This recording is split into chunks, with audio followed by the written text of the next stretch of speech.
Welcome back to my channel Sleep Beneath History, my friend. Tonight, we are going to take a slow and quiet walk through a difficult chapter of 19th century history, the Mexican-American War.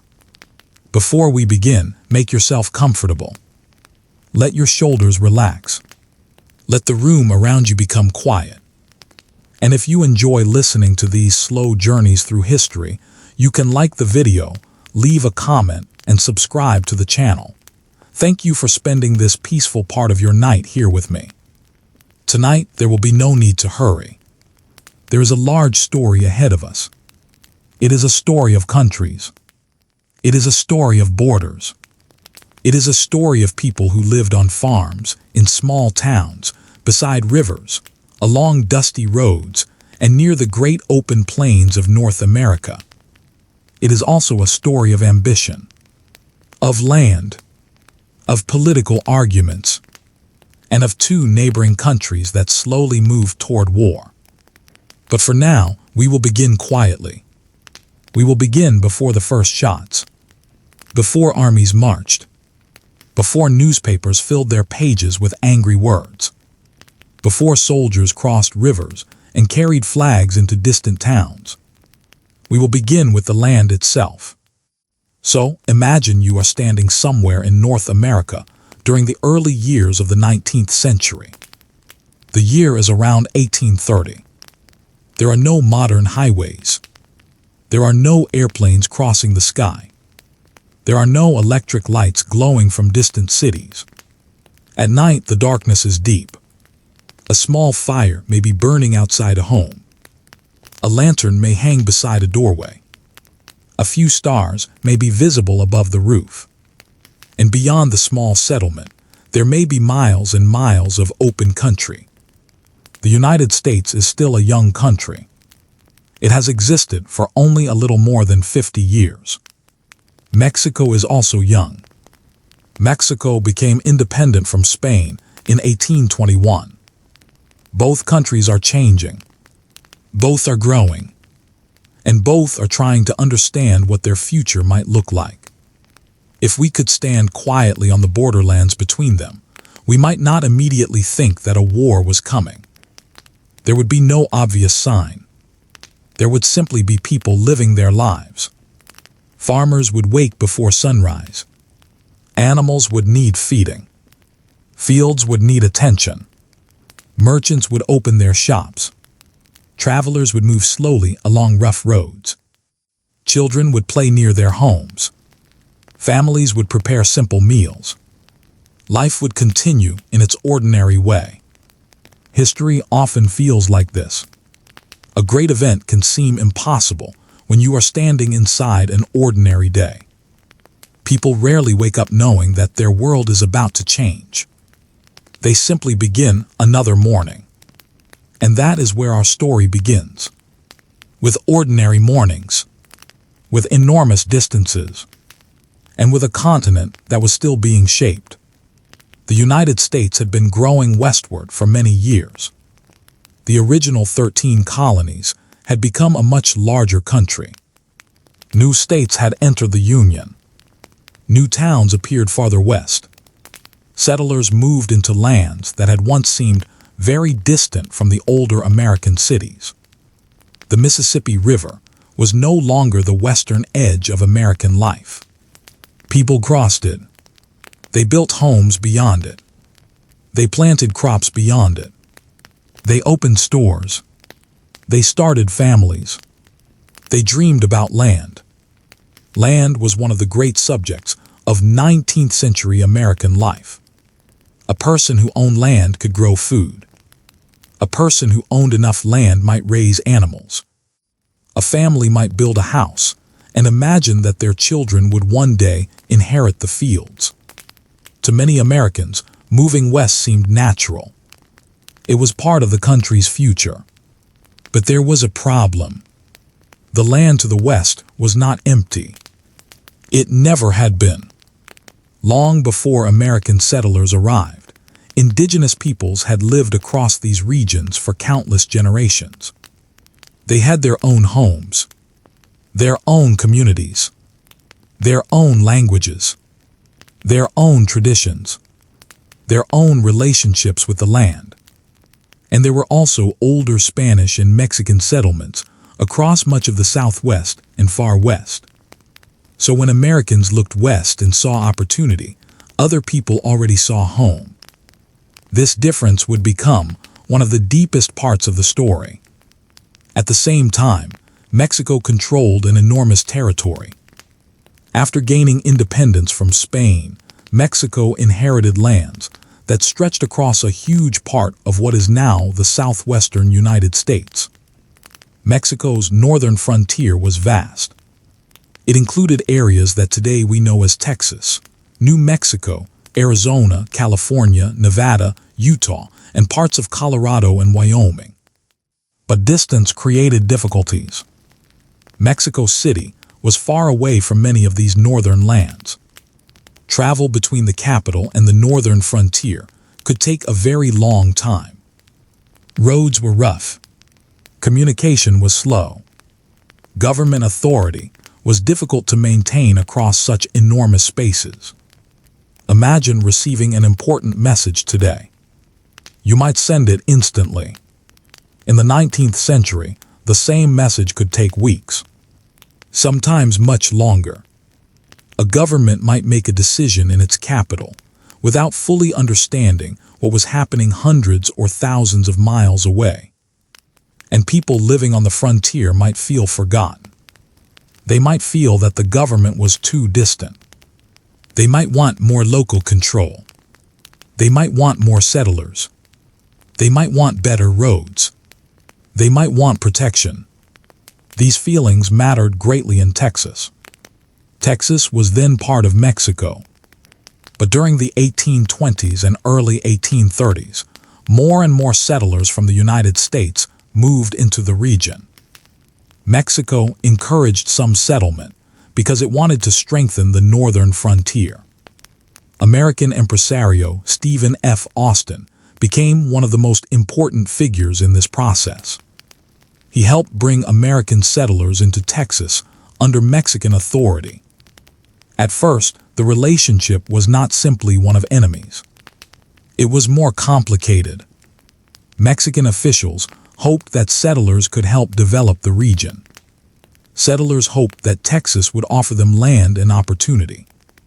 For a time, these interests could exist together.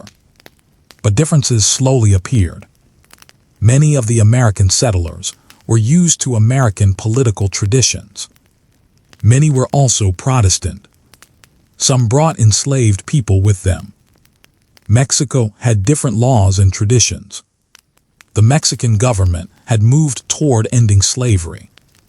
This created tension because some settlers in Texas wanted to continue slavery. There were also disagreements about immigration. Mexico became increasingly concerned about the growing number of settlers arriving from the United States. The balance was changing. Texas was becoming more closely connected to the United States in culture and population. But legally, it was still Mexican territory. And Mexico wanted to keep it. As the years passed, political tension increased. Mexico itself was also going through a difficult period. The young nation was trying to find a stable form of government. There were arguments between different political groups. There were struggles between federalists and centralists. There were debates about how much power should belong to local governments and how much should belong to the national government. General Antonio López de Santa Anna became one of the most important figures in Mexican politics. His career was long and complicated. He would rise to power many times. He would lose power. He would return. He would become a central figure in the Texas Revolution and later in the war with the United States. But before we reach those events, it is worth slowing down. Because history is easier to understand when we allow ourselves to notice the ordinary details. Think about the people living in Texas during these years. A settler might wake before the sun. The house could be simple. The floor might be packed earth. The walls could be made from wood, stone, or other local materials. There might be a small cooking fire. The morning air might still be cool. Outside, horses or cattle would need attention. The family might have corn, beans, meat, or other basic foods. The nearest town could be far away. There might be no easy medical help. No quick journey to hospital. No modern communication. A broken wagon wheel could become a serious problem. A long period without rain could threaten a family's future. A sick animal could mean lost income. The frontier was not simply a place of adventure. It was also a place of hard work and uncertainty. At night, the sky would become enormous. There would be little artificial light. The Milky Way could stretch across the darkness. A person might sit outside after a long day.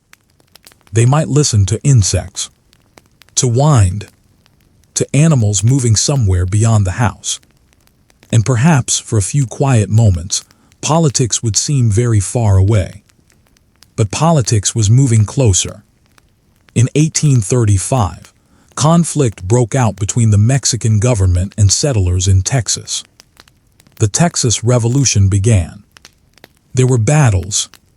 There were marches. There was fear. There was confusion. And there were people on both sides who believed they were defending something important. The famous battle at the Alamo took place in early 1836. The small mission in San Antonio became a symbol of resistance. After a long siege, Mexican forces captured the Alamo. Many defenders were killed. News of the battle spread. Soon afterward came another major event. At San Jacinto, Texan forces under Sam Houston defeated the Mexican army. Santa Ana was captured. The fighting ended. Texas declared independence. A new country appeared, the Republic of Texas. But Mexico did not accept Texan independence. This created a problem that would remain unresolved for years. Texas considered itself independent. Mexico considered Texas part of Mexico. And the United States watched carefully. Many Americans supported Texas. Some had friends or relatives there. Some believed Texas should eventually join the United States. Others saw the possibility of a much larger American nation stretching toward the Pacific Ocean. This idea would become connected with the phrase, manifest destiny. The phrase itself became popular later, especially in the 1840s. It expressed the belief among many Americans that the United States was destined to expand across the continent. Not everyone agreed. That is important. The United States was never completely united in its desire for expansion. Some Americans strongly supported it.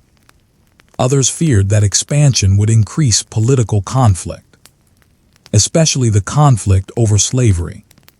Every new territory raised a difficult question. Would slavery be allowed there? Would it be free? Would it become a state? Would it change the balance of power between free and slave states?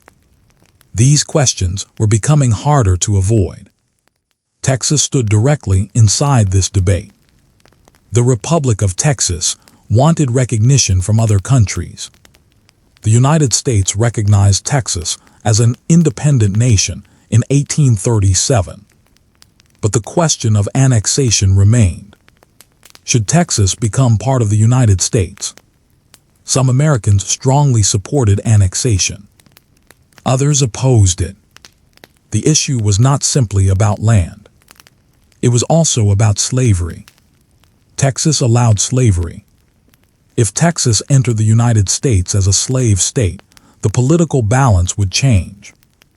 Many people in the northern United States were concerned about the expansion of slavery. Many white Southerners believed that slavery needed to be protected. So the future of Texas became tied to the larger struggle over slavery. Meanwhile, Texas was struggling financially. The republic had enormous territory but limited resources. Its government faced debt.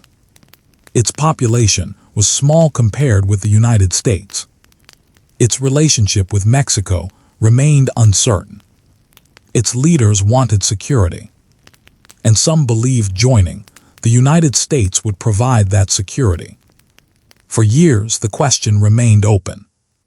Would Texas become American, or would it remain an independent republic? The answer would eventually come. But before that happened, another important figure entered the story. His name was James K. Polk. Polk was a Democrat. He became President of the United States in 1845. He had a strong belief in territorial expansion. He wanted the United States to acquire Oregon. He wanted California. He supported the annexation of Texas. His presidency would become closely connected with American expansion. Polk did not begin the Mexican-American War simply because he wanted a war, but he wanted territory, and his goals brought him into direct conflict with Mexico. Let us pause here. Imagine a map, a simple old map. The colors are faded. The paper is yellow with age. The lines are not perfectly clear. To the east, there is the United States. To the south and west, there is Mexico. Between them lies Texas. Farther west lies New Mexico. Farther still lies California.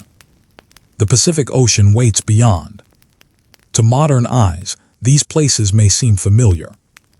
We see them as states. But in the 1840s, the map looked very different. Texas was a republic. California belonged to Mexico. New Mexico belonged to Mexico. The boundaries were not the same as the ones we know today. And the people living in these places did not necessarily think of themselves as Americans. Some thought of themselves as Mexican. Some were indigenous. Some were settlers from the United States. Some belonged to old Spanish-speaking communities whose families had lived in the region for generations. The border was not simply a line on the ground. It was a complicated world of people and identities. And now that world was beginning to change. In 1845, Texas was annexed by the United States. The United States accepted Texas as a state. Mexico strongly objected. From Mexico's point of view, Texas had not legally become independent. So the United States had now claimed territory that Mexico still considered its own. Diplomatic relations became strained. The question of the boundary made matters even more difficult. Texas claimed the Rio Grande as its southern and western boundary. Mexico argued that the boundary was farther north, along the Nueces River. This created a disputed strip of land. The distance between the two rivers was not merely a geographical detail. It became the center of a growing crisis. President Polk wanted to negotiate with Mexico. He sent John Slidell as a representative. Slidell was instructed to discuss several matters. One was the Texas boundary. Another was American claims against Mexico. And another was the possibility of purchasing California and New Mexico. Polk was prepared to offer money, but Mexico was not willing to sell these territories. The Mexican government was also deeply suspicious of American intentions. From its perspective, the United States had already taken Texas. Now American representatives were asking about California and New Mexico. The requests looked like another step toward expansion. The negotiations failed, and the atmosphere became colder. Still, there was no great battle. No city had fallen. No large army was fighting. People in distant towns were still waking in the morning. Markets were still opening.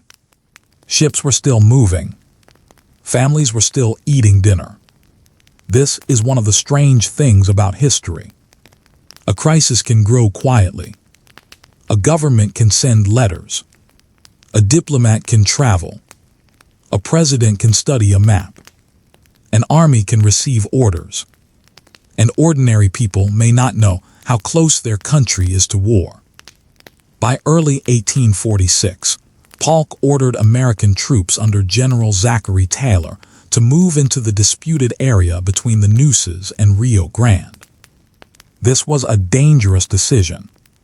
The Mexican government considered the movement a violation of Mexican territory. American soldiers built a fort near the Rio Grande. Across the river stood the Mexican town of Matamoros. The two armies were now close to one another. Imagine the landscape. It is not the kind of place most people imagine when they hear the word war. There are no enormous mountains rising immediately around them. There are open spaces, dry ground, grass, dust, the river moving quietly, soldiers camped under the sky, horses standing nearby, tents and supplies arranged across the ground. At night, fires might glow in small circles. Men who had spent their lives far from Mexico now found themselves near its frontier. Some were young. Some had never seen a battlefield. Some had joined the army because they wanted steady pay. Some wanted adventure. Some wanted to serve their country. Others may simply have been carried along by circumstances. Across the river were Mexican soldiers. They also had families. They also had fears. They also waited. Each side watched the other. For a while, nothing happened. And perhaps those were the strangest days.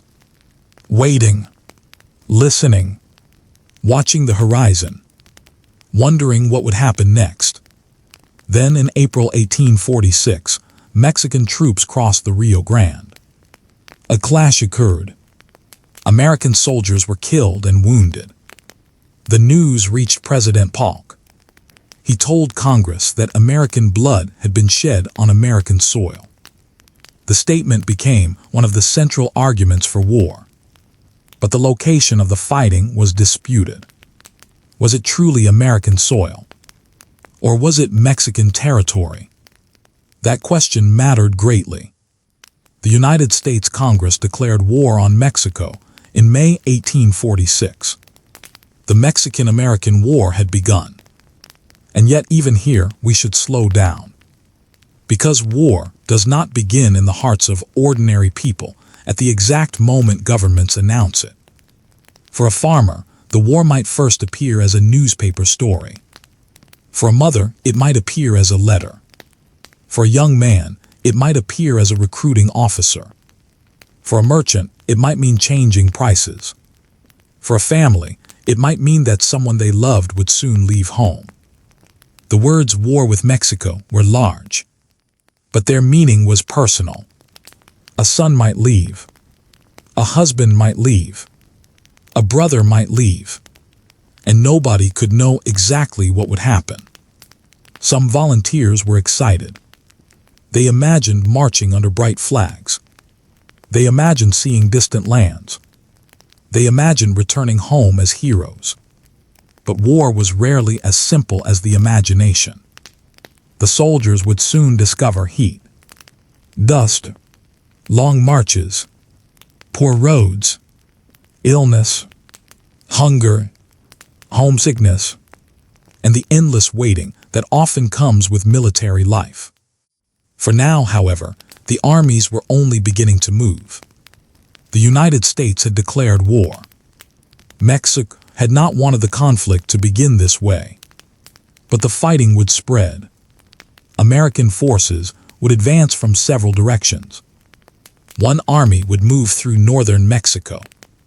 Another would travel toward New Mexico and California. Later, another would land on the coast and move toward Mexico City. The war would cover enormous distances. It would involve battles that would become famous. It would also involve countless quiet moments that history books often overlook. A soldier repairing his shoe. a horse drinking from a river, a cook preparing a simple meal, a tired man lying beneath the stars, a letter written home by candlelight, a Mexican family listening for news from the army, a shopkeeper wondering whether trade would continue, a child hearing adults speak in low voices about the war. These are the small pieces of a large historical event. And tonight, as we move slowly through this story, we will not only look at generals and presidents. We will also look at the people who lived through the changes. Because history is not only made in government buildings. It is also made in kitchens, in fields, on roads, in small villages, inside crowded military camps, and beside quiet rivers. As the night grows quieter, let us imagine the border once again. The Rio Grande moves slowly through the landscape. The water does not know that two governments are arguing about it. The river does not know where one country ends and another begins. It simply moves. The moon rises above the land. A few soldiers sit near a small fire. Their voices are low. Perhaps they speak about home. Perhaps they speak about food. Perhaps they wonder when they will move again.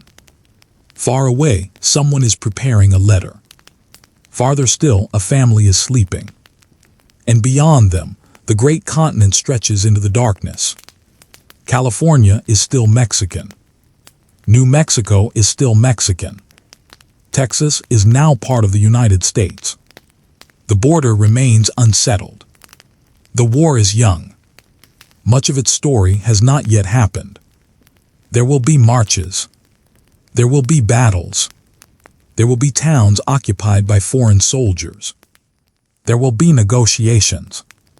There will be political arguments. There will be people who celebrate. There will be people who grieve. And eventually, the map of North America will look very different. But tonight, we do not need to rush toward the ending. We can remain here for a moment. At the beginning, with the quiet river, with the old maps, with the distant lights of military camps, and with the knowledge that the largest changes often begin with small decisions. A government sends an order. A soldier crosses a road. A diplomat carries a letter. A president studies a map. A Congress votes. And suddenly, millions of lives begin moving in a new direction. The Mexican-American War was not created by one single moment. It grew from years of settlement, from the independence of Texas, from arguments over borders, from American expansion, from Mexican political instability, from the question of slavery, from competing ideas about national destiny, and from decisions made by people who believed they were protecting their countries and their futures. As we close this first part of our journey, let us leave the armies where they are. Let them rest beneath the stars. Let the horses stand quietly. Let the fires burn low. There is still much to see. We will later follow the American army into northern Mexico. We will travel west toward California and New Mexico. We will listen to the voices of soldiers and civilians. We will walk through occupied towns. We will explore the lives of ordinary families during wartime. And eventually, we will follow the long road toward Mexico City. But for now, there is no need to hurry. The story has only just begun. So take a slow breath. Let the old map fade into the darkness. Let the sound of the river become softer. The 19th century is still around us. The roads are quiet. The lamps are dim. And somewhere beyond the horizon, the next chapter is waiting. Good night. And when you are ready, we will continue our slow walk through the Mexican-American War. Welcome back. Tonight, we continue our slow journey through the Mexican-American War. There is no need to hurry. let us simply return to the old roads of North America. The year is 1846. The United States and Mexico are now at war. But before we follow the armies into battle, let us spend some time with the people who found themselves living inside this enormous change. Because a declaration of war was only a few words on paper. For ordinary people, those words had to become real. They became real when soldiers appeared in towns. They became real when young men left their homes. They became real when prices changed in markets. They became real when letters from distant relatives became less frequent. And they became real when families began to wonder what would happen next. Imagine a small town in the United States during the spring of 1846. The streets are simple. There may be wooden buildings along a dusty road. A general store stands near the center. There may be a blacksmith nearby. Horses are tied to wooden posts. A few wagons move slowly through the street. The morning is still cool. Inside the store, a newspaper has arrived. People gather around it. They read the latest news. The United States is at war with Mexico. Some men speak with excitement. Others are quiet. Some believe the war will be short. Some believe the American army will quickly win. Some are worried. A mother may read the same news and think about her son. Perhaps he has already joined a volunteer company. Perhaps he is thinking about joining. Perhaps he has promised to stay home. The war is still new. Nobody knows how long it will last. There is something comforting about the way people often respond to uncertainty. They continue their routines. The store opens. The blacksmith works. Farmers go into their fields. Children attend lessons. Meals are prepared. Animals are fed. The world continues to turn. Even during war, most hours are ordinary. And this is worth remembering as we continue. The Mexican-American War lasted from 1846 until 1848. It covered an enormous area. But it did not mean that every person was fighting every day. For many people, the war was something they heard about from a distance. A newspaper might describe a battle hundreds of miles away. A letter might bring news from a brother in the army. A traveler might arrive with stories. And then life would continue. The United States now had several military goals. One was to secure Texas. Another was to move into northern Mexico. Another was to gain control of New Mexico and California. President James K. Polk wanted these western territories. He believed they were important to the future of the United States. He also believed that the war could force Mexico to negotiate. At first, the American government did not necessarily imagine a war that would last for years. There was confidence. The United States had a larger population than Mexico. Its economy was growing. Its government could raise large numbers of volunteers. Its navy was stronger. Its transportation system was improving. But Mexico was not without strength. Mexico had a large territory. Its soldiers had experience. Its officers knew the landscape. And Mexico was defending its own country. For a Mexican soldier, this was not a distant adventure.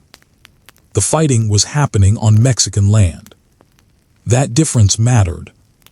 Now let us return to General Zachary Taylor. Taylor had already been stationed along the disputed border. After the first clashes, his army moved south. His goal was to capture important Mexican positions in northeastern Mexico. One of the most important was the city of Monterrey. Monterrey was surrounded by mountains. It was an important city. The approach was difficult. The American army moved toward it during the summer of 1846.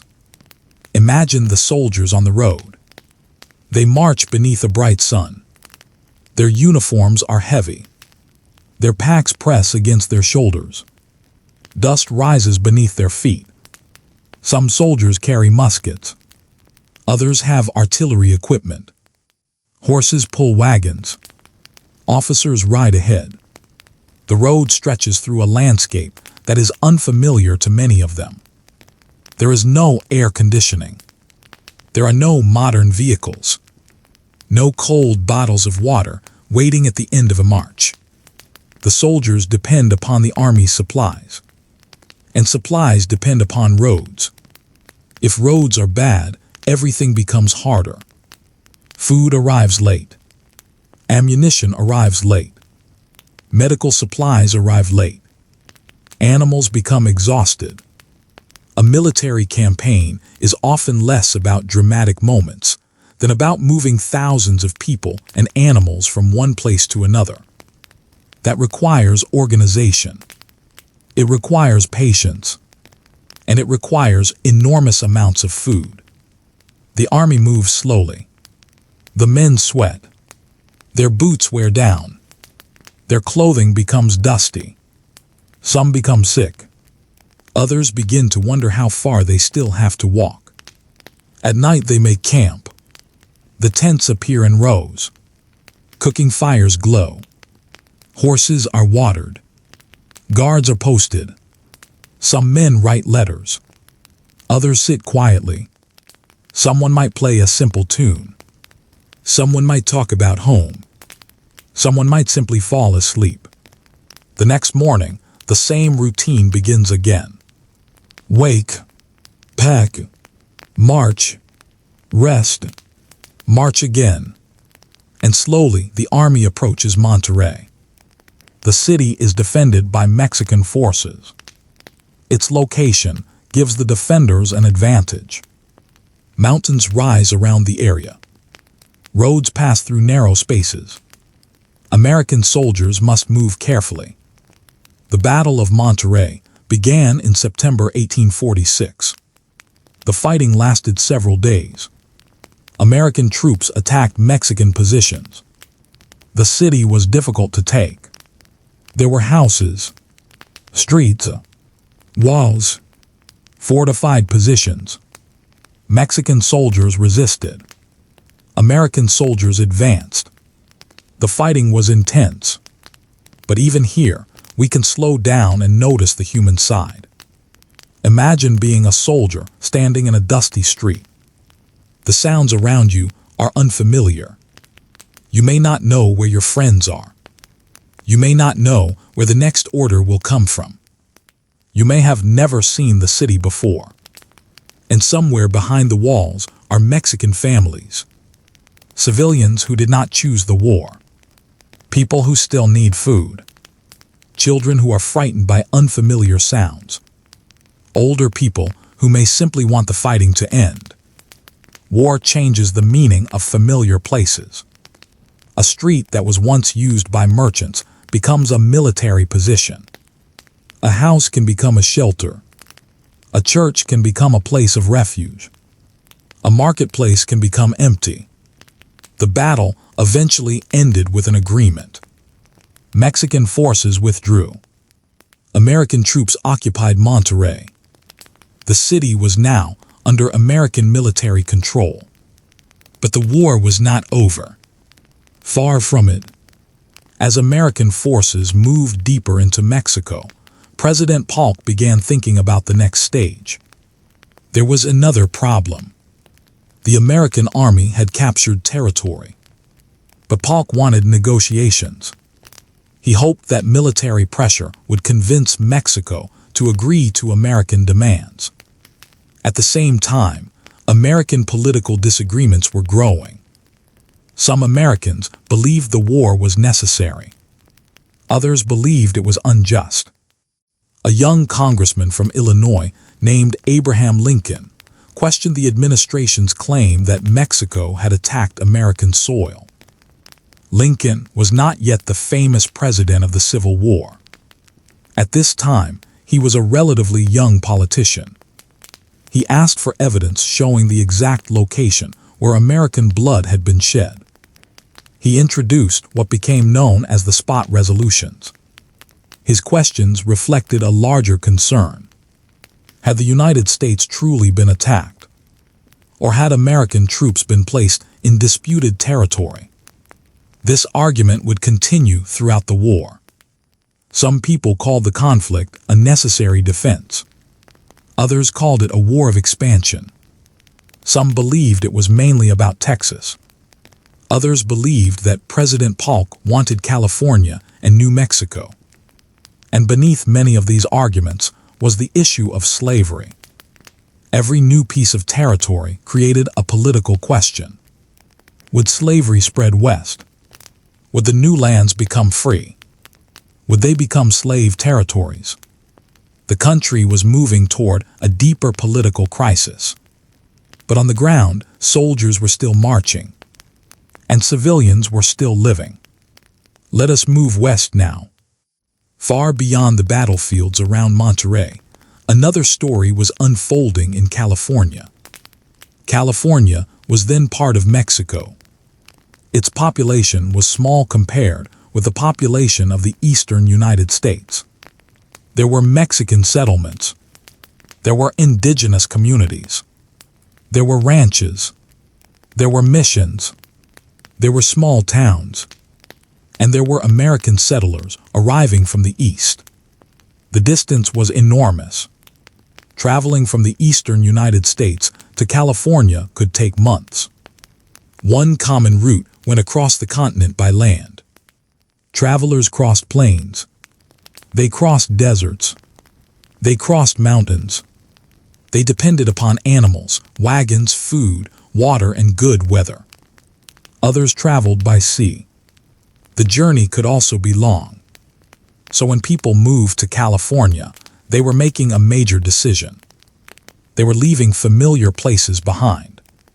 They were entering a distant world. Imagine arriving in California during the 1840s. The landscape would feel different from the eastern United States. There were wide valleys, mountain ranges, dry regions, coastal fog, grasslands, rivers, ranches. The Pacific Ocean stretched endlessly toward the horizon. California was not yet a state. It was a Mexican province. But American interest in the region was growing. President Polk wanted it. And other Americans were interested too. One of the most important figures in California during the early war was John C. Fremont. Fremont was an American explorer and military officer. He had already led expeditions through the western lands. In 1846, he was in California when relations between the United States and Mexico deteriorated. American settlers in Northern California became involved in a revolt against Mexican authority. This became known as the Bear Flag Revolt. The name comes from the flag raised by the rebels. The flag showed a bear and a star. The revolt was short. The American settlers took control of Sonoma. Soon, the larger conflict between the United States and Mexico reached California. The situation there was complicated. Not everyone in California wanted the same thing. Some supported Mexico. Some supported independence. Some supported the United States. Some simply wanted stability. Some were concerned about their land. Some were concerned about their families. And indigenous peoples faced their own struggles as outside powers competed for control of the region. This is another important part of the story. When governments argued about territory, the people already living there could suddenly find their future decided by distant politicians. A map might change. A flag might change. A government might change. But a family home would still be standing. A ranch would still need tending. A field would still need water. A child would still wake in the morning. History can be very large. Life can remain very small. And sometimes those two things meet in painful ways. While California was changing, American forces were also moving into New Mexico. The territory was controlled by Mexico. Its capital was Santa Fe. American General Stephen Watts Kearny led an expedition westward. His force traveled across the plains. The journey was difficult.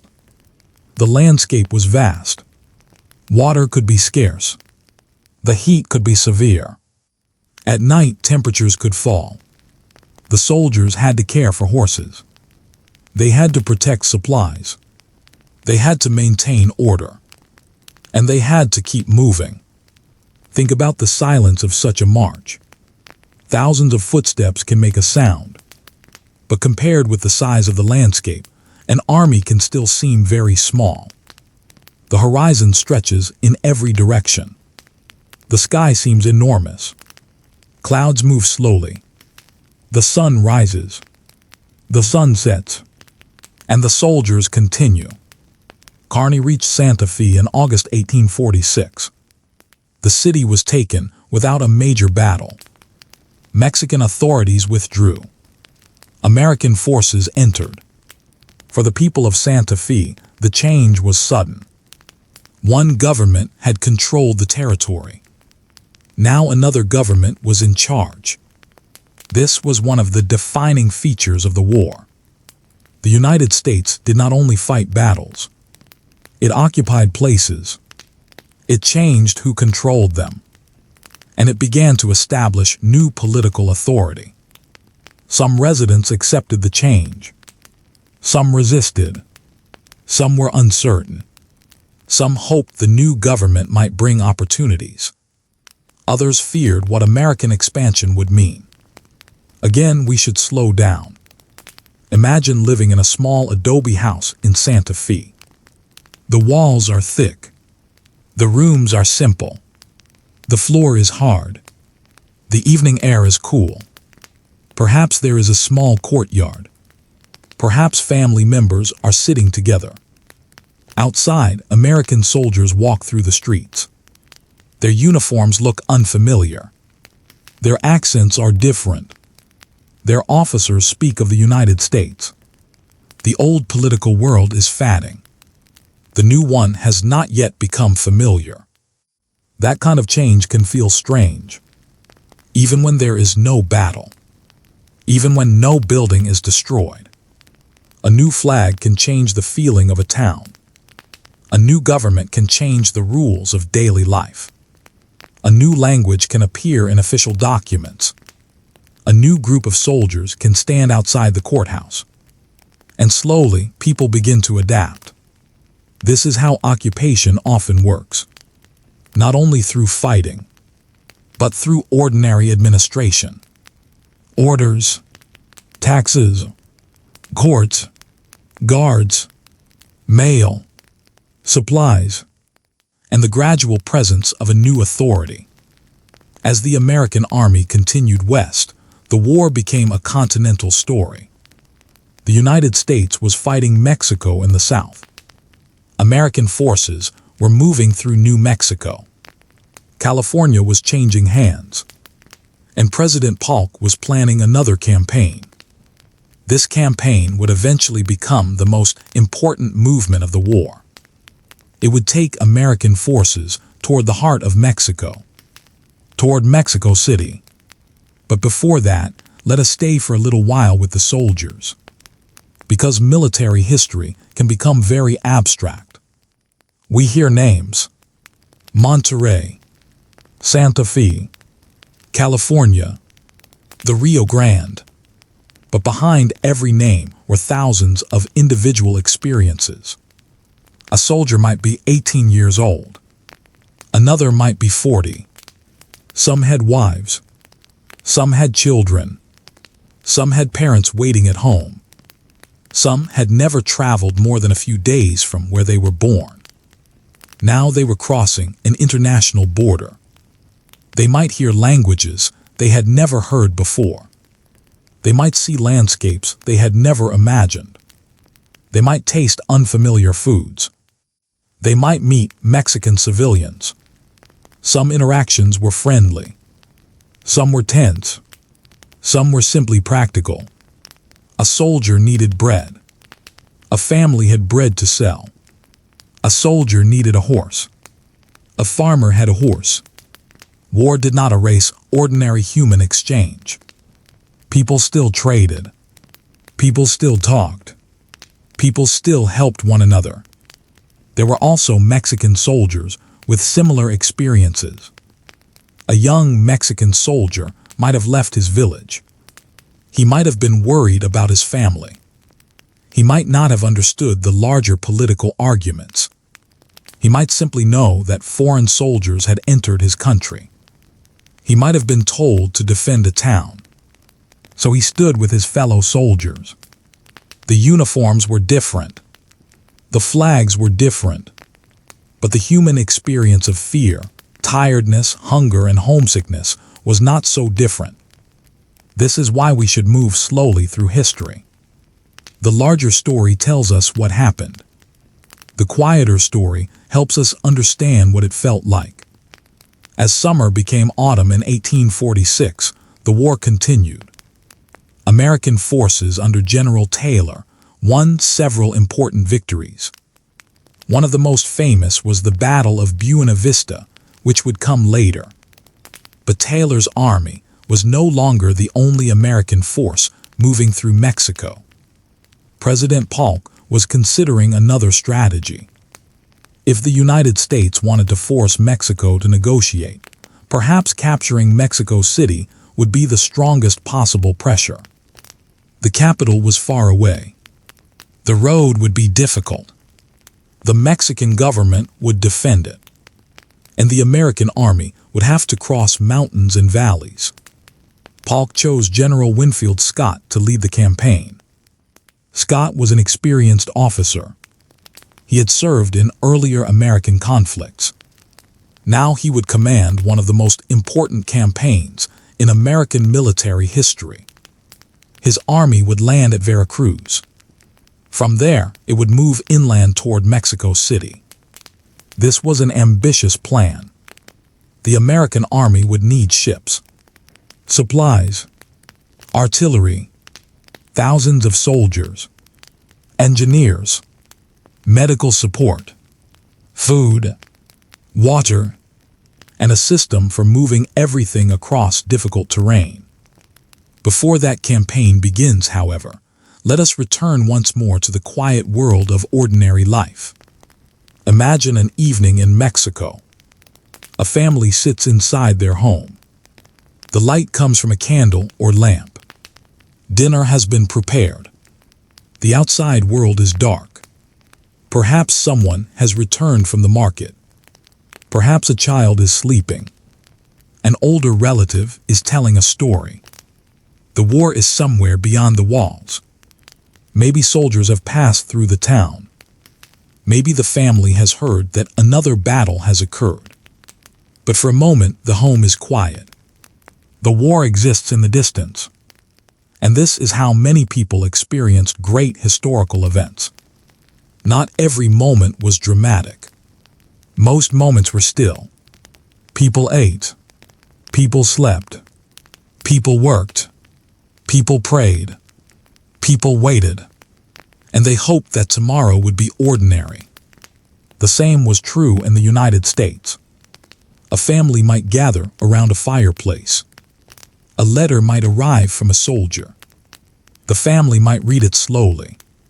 Perhaps the letter says that the soldier is well. Perhaps it asks for more clothing. Perhaps it simply says that he misses home. Then the letter is folded, put away, and the family continues with the evening. These small moments are easy to overlook, but they are part of the war. A war is not only the battlefield. It is also the distance between people.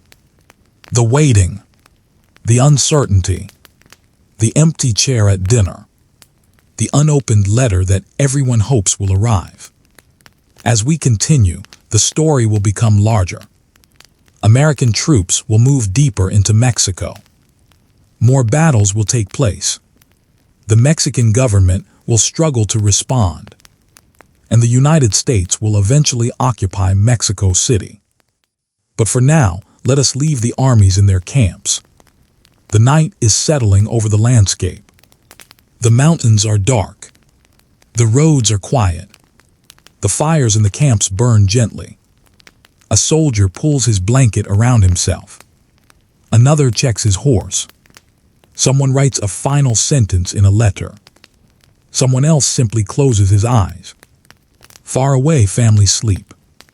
The war continues around them. But for a few hours, the world is quiet. And as we prepare to move into the next chapter, remember where we are. Texas has joined the United States. The border dispute has become a war. American forces have entered northern Mexico. New Mexico is under American control. California has begun to change hands. And President Polk is preparing the next great movement. The road now leads south, toward the coast, toward Veracruz, and eventually toward Mexico City. But that road is still ahead. For tonight, we can stop here. Take a slow breath. Let the old roads disappear into the darkness. Let the mountains become shadows. Let the distant campfires grow smaller. History is moving forward, but we do not need to rush with it. We can take our time. We can walk slowly. And in the next chapter, we will follow the American army toward Veracruz, where the war will enter a new stage. For now, rest. The road is quiet. The night is calm. And the next chapter is waiting. Welcome back to the channel. Tonight, we continue our slow journey through the Mexican-American War. Take a moment to settle in. Let the room become quiet. There is no need to think about tomorrow just yet. For now, we will return to the year 1846. The war has already begun. American soldiers are moving through Mexican territory. Some are marching across the dry lands of the north. Others are traveling toward the Pacific. And far away, another American army is preparing for a journey that will eventually lead toward the Mexican capital. But before we travel there, let us stay for a while in the northern frontier. This was a world of enormous distances. A world where roads were rough. A world where a river could become an important boundary. A world where a journey of a few hundred miles could take many days. Sometimes many weeks. Imagine standing on the northern frontier of Mexico. The morning sun is just beginning to rise. The land is quiet. There is a faint breeze. The grass moves gently. In the distance, low hills appear beneath the pale sky. A group of soldiers is preparing to leave camp. Horses are being saddled. Wagons are being checked. Water containers are filled. Food is packed. Weapons are inspected. The men know they have another long day ahead. There is no hurry. But there is also no choice. The army must move. General Zachary Taylor had already crossed the Rio Grande. His army had captured several important positions. Now the American government wanted to use these victories to put pressure on Mexico. Taylor had become one of the best-known American military leaders of the war. He was sometimes called Old Rough and Ready. The nickname came from his reputation for simple living and practical leadership. He was not known for elaborate uniforms. He often preferred a plain appearance. His soldiers respected him. But even a respected commander could not make an army move easily. An army was a huge living thing. Thousands of people needed food.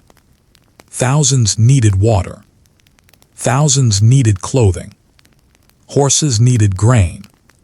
Cannons needed ammunition. Wagons needed repairs. And all of this had to move together. Think about how different that was from modern military life. Today, a vehicle can travel hundreds of miles in a day. In the 19th century, An army depended on horses, wagons, and human feet. A broken wheel could stop a wagon. A sick horse could slow a column. Heavy rain could turn a road into mud.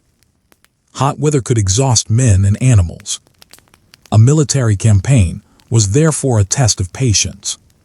Sometimes the greatest challenge was simply reaching the next town. The American army moved deeper into northern Mexico. Along the way, soldiers encountered Mexican communities. Some towns were quiet. Some had been abandoned. Some continued their daily life. In many places, civilians were uncertain about what would happen. Would American troops remain? Would the Mexican army return? Would taxes change? Would local officials stay? Would property be respected? Would trade continue? People had questions. Often they had few answers. This uncertainty was one of the quieter effects of war. A town did not need to be destroyed to be changed. The presence of a foreign army could be enough. Imagine a Mexican shopkeeper opening his door in the morning. He looks outside.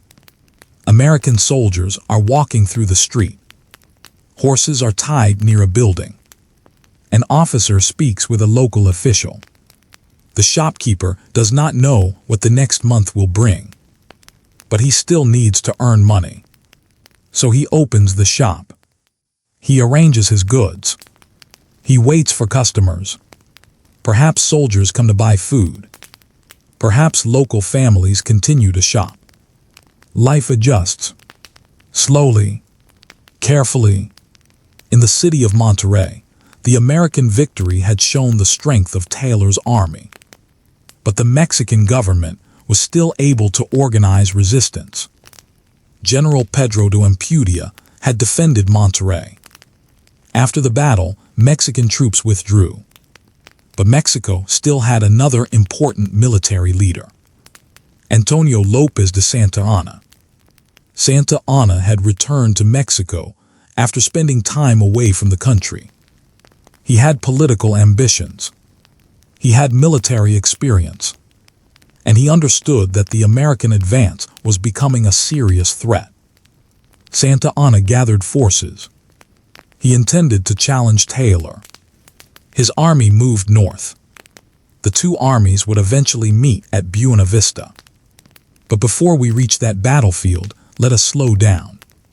The Mexican army was not a simple, unified machine. Like many 19th century armies, it contained soldiers from different backgrounds. Some were professional soldiers. Others were poorly trained conscripts. Some had experience. Others had little. Equipment was often limited. Uniforms could vary. Weapons were not always modern. Supplies could be difficult to obtain. Money was also a problem. Mexico was politically unstable. The government had limited resources. Different political groups disagreed about how the country should be governed. And yet Mexican soldiers continued to serve. Many believed they were defending their homeland. They marched under the Mexican flag. They followed their officers. They carried muskets. They waited for orders. Some were young. Some were older. Some were fathers. Some were sons. Some probably never imagined that their lives would become part of a history lesson many generations later. This is one of the quiet things about history. Most people who experience it do not know which moments will be remembered. A soldier may think that the most important part of his life is a letter from home. A farmer may think about the harvest. A mother may think about her children. A politician may think about tomorrow's meeting. And yet, years later, historians may remember a battle fought on one particular day. The people inside that day experienced something much larger. They experienced hours, minutes, heat, dust, noise, silence, waiting, and fear. The Battle of Buena Vista took place in February 1847. It happened near a mountain pass in northern Mexico. Taylor's army was smaller than Santa Anna's. Santa Anna had gathered a large force. The American troops were in a difficult position. They had to defend their ground. The landscape itself became important. There were hills, ravines, narrow passages, open fields. The Mexican army approached. American soldiers prepared their positions. Artillery was placed. Infantry formed lines. Cavalry waited. The morning began. The battle unfolded over the course of a long day. There were attacks. There were counterattacks. There were moments when American positions were threatened. There were moments when Mexican troops advanced. The fighting was hard. But instead of rushing through the battle, imagine the view from far away. The mountains stand quietly. The sky stretches above them. Smoke rises from the battlefield. Lines of soldiers move across the ground. Cannons create clouds of dust. Horses move through the confusion. Officers shout orders. Then after a while the noise fades. And the mountains remain. This contrast is one of the strange features of historical landscapes. A place can be peaceful today. It may have trees, grass, birds, wind, a quiet road. But once people fought there. Once families may have waited nearby. Once men stood with weapons in their hands. The landscape remembers nothing. But people do. At Buena Vista, Taylor's forces managed to hold their position. Santa Anna's army withdrew. The battle became one of Taylor's most important victories. In the United States, newspapers celebrated. Taylor became even more famous. His image spread across the country. The general who had been called Old Rough and Ready was now a national hero. But the war was not decided. In fact, the main campaign had not yet begun. President Polk wanted a decisive result. Capturing more territory in northern Mexico was useful. But Polk believed that taking Mexico City could force Mexico to negotiate. So attention shifted toward the coast, toward Veracruz, toward the army commanded by Winfield Scott. Let us leave Taylor for a moment. Imagine an old map of Mexico. At the eastern edge is the Gulf of Mexico. The coastline curves along the water. Farther inland are mountains. And somewhere beyond those mountains lies Mexico City. Veracruz sits on the coast. It is an important port. If the United States could capture Veracruz, it would have a base for moving inland. But getting there would require ships. Large numbers of soldiers would need to travel by sea. Supplies would have to be loaded. Cannons would have to be transported. Horses would need space. Food would need protection. Medical supplies would be necessary. Everything would need to be organized. This was one of the largest American military operations the country had attempted. General Winfield Scott prepared carefully. He had been involved in American military affairs for many years. Now he was going to lead an army into Mexico. The preparations took time. Ships gathered. Soldiers assembled. Equipment was loaded. The Gulf of Mexico stretched ahead. For many soldiers, the sea journey itself would be an experience. Some had never traveled by ship. They would spend days surrounded by water. The ship would rise and fall with the waves. Salt air would fill the deck. At night, the stars would appear above the dark ocean. The soldiers might sleep below deck. They might talk about home. They might wonder what Mexico City would look like. Perhaps some believed the war would end soon. Perhaps others were uncertain.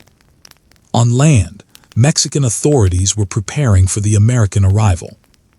Veracruz was protected. The city had fortifications.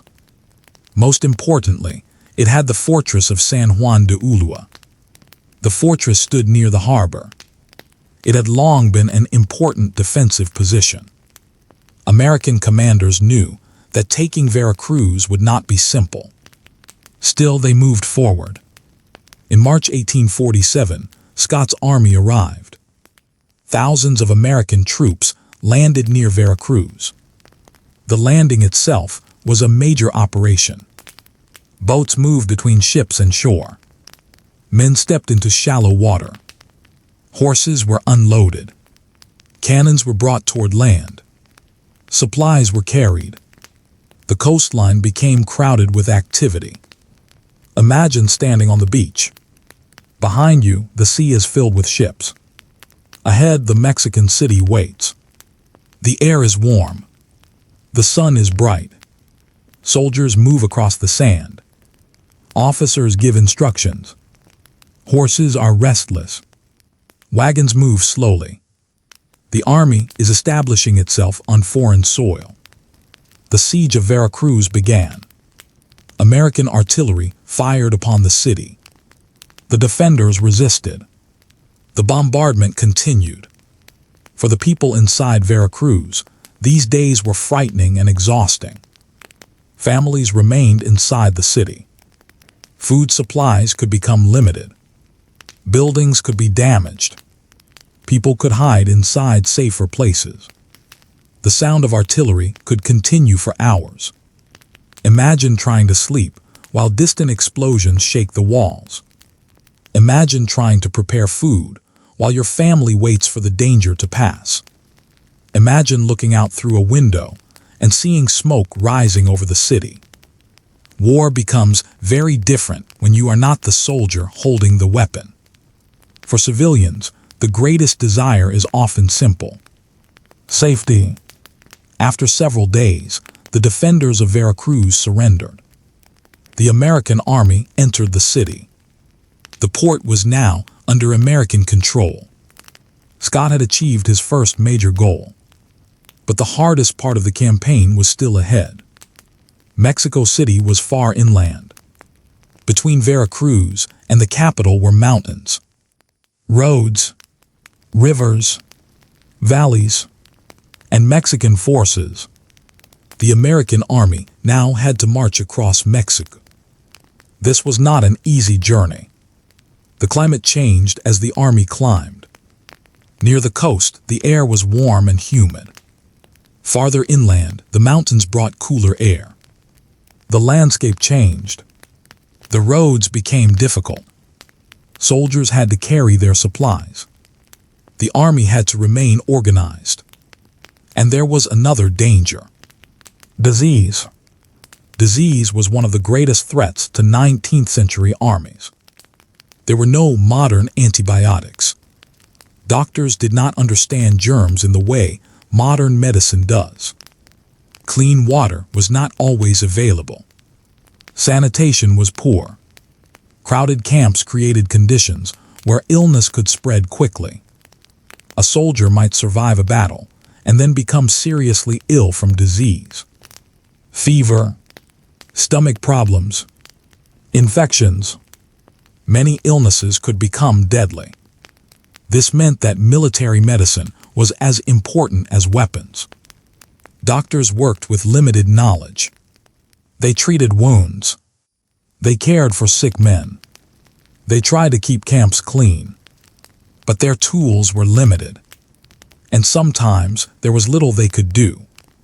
So as the American army moved inland, disease traveled with it. The journey became a test of endurance. Imagine walking with the army. The road rises. Your feet hurt. Your clothing is dusty. Your water supply is carefully guarded. The mountains appear ahead. You have been away from home for months. You wonder when you will return. At night, the camp becomes quiet. Someone coughs nearby. A horse moves in the darkness. A guard watches the road. The stars appear above the mountains. You lie down. Tomorrow the march continues. Meanwhile, Mexican forces were preparing to stop Scott. Santa Anna had not disappeared. He was gathering another army. He knew the road to Mexico City. He knew the mountains. He knew the importance of the passes. The American army would have to fight again. One of the first major battles of Scott's campaign would take place at Cerro Gordo. The name means Fat Hill. It was a strong defensive position. Mexican forces occupied the area. American engineers studied the terrain. They looked for ways around the main defenses. This was another part of war that is often forgotten. Before a battle, there could be hours of walking, studying, measuring, looking, waiting. Engineers examined roads. Officers studied maps. Soldiers cleared paths. They prepared artillery positions. They searched for weak points. Sometimes the outcome of a battle depended on quiet work done before the fighting began. At Cerro Gordo, American forces attacked in April 1847. The Mexican defenses were eventually overcome. Santa Anna's army retreated. The road toward Mexico City opened farther. For the American army, the victory was important. For Mexico, it was another difficult loss. But the war was still not over. The American army continued inland. The mountains slowly gave way to the high valley surrounding Mexico City. The soldiers were getting closer, much closer, and with every mile, the meaning of the war became greater. The capital was no longer an idea on a distant map. It was ahead. But before we reach it, there is something important to remember. The American army was now moving through the heart of Mexico. This was not empty land. There were villages, fields, churches, markets, homes, roads, people. Farmers worked the land. Women prepared food. Children played. Merchants traveled. Priests held services. Families lived their ordinary lives. And now an invading army was passing through. Some civilians may have watched silently. Some may have offered food. Some may have avoided the soldiers. Some may have resisted. Some may have fled. There was no single experience. War rarely creates one simple story. Different people experience the same event in different ways. For an American soldier, the march could feel like an adventure. For a Mexican farmer, it could feel like an invasion. For a merchant, it might mean uncertainty. For a child, it might simply mean unfamiliar uniforms in the street. For a politician, it might mean the future of the nation. And for a mother, it might mean waiting for news. These perspectives can exist together. That is why history becomes richer when we slow down. As the army continued, the mountains opened into a wide valley. The air was different here. The landscape was higher. The sky seemed broad. Ahead lay Mexico City, the capital of Mexico, a city with a long history, a city built in the Valley of Mexico, a city surrounded by mountains and volcanoes, a city that had once been the center of the Aztec Empire, a city that had later become the capital of New Spain. Now it was the capital of the Mexican Republic, and the American army was approaching. But Mexico City was not going to be surrendered easily. Santa Anna prepared his defenses. The Mexican army took positions around the capital. The Americans would have to fight several battles before reaching the city. The next stage would include Contreras, Churubusco, Molino del Rey, Chapultepec, and finally the streets of Mexico City itself. But we will not rush there tonight. For now, let us pause at the edge of the valley. Imagine the soldiers looking toward the distant city. Perhaps they can see church towers. Perhaps they can see smoke rising from cooking fires. Perhaps they can see the mountains behind the city. They have marched for weeks. They have crossed difficult roads. They have fought battles. They have lost friends. They have become tired. And yet the capital is still ahead. The sun begins to set. The mountains turn dark. The army prepares its evening camp. Cooking fires appear one by one. The soldiers eat quietly. Some clean their weapons. Some write letters. Some simply sit. Far away, inside Mexico City, families prepare for another night. They may know that the American army is close. They may wonder what tomorrow will bring. Perhaps someone lights a candle. Perhaps a church bell sounds in the distance. The city settles into darkness. For a few hours, both armies are quiet. The soldiers rest. The horses rest. The city rests. But tomorrow will bring another march. Another decision. Another battle. And the road toward the capital will become shorter. As the night grows quiet, let us leave the valley for now. There is no need to hurry. The history will still be there. The mountains will still be there. The old roads will still lead toward the capital. Take a slow breath. Imagine the stars above the Valley of Mexico. Imagine the distant campfires. Imagine the quiet movement of horses. And listen to the silence between the battles. Because in history, there is always silence between the loud moments. There is a soldier lying beneath a blanket. There is a family sleeping behind an adobe wall.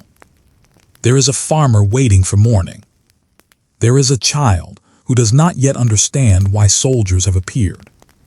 There is a letter being written far away. And there is a great city waiting beyond the mountains. The war is moving toward its most important stage. But tonight we can rest here. The road has brought us from the Rio Grande, through Monterrey, across the northern frontier, past Santa Fe, across the distant lands of California, to Veracruz, through the mountains, and now into the Valley of Mexico. The capital is close, very close. In the next chapter, we will take a slow walk through the battles that opened the road to Mexico City. We will look not only at generals and armies. We will also stay close to the ordinary people who lived through those days. For now, let the old road fade.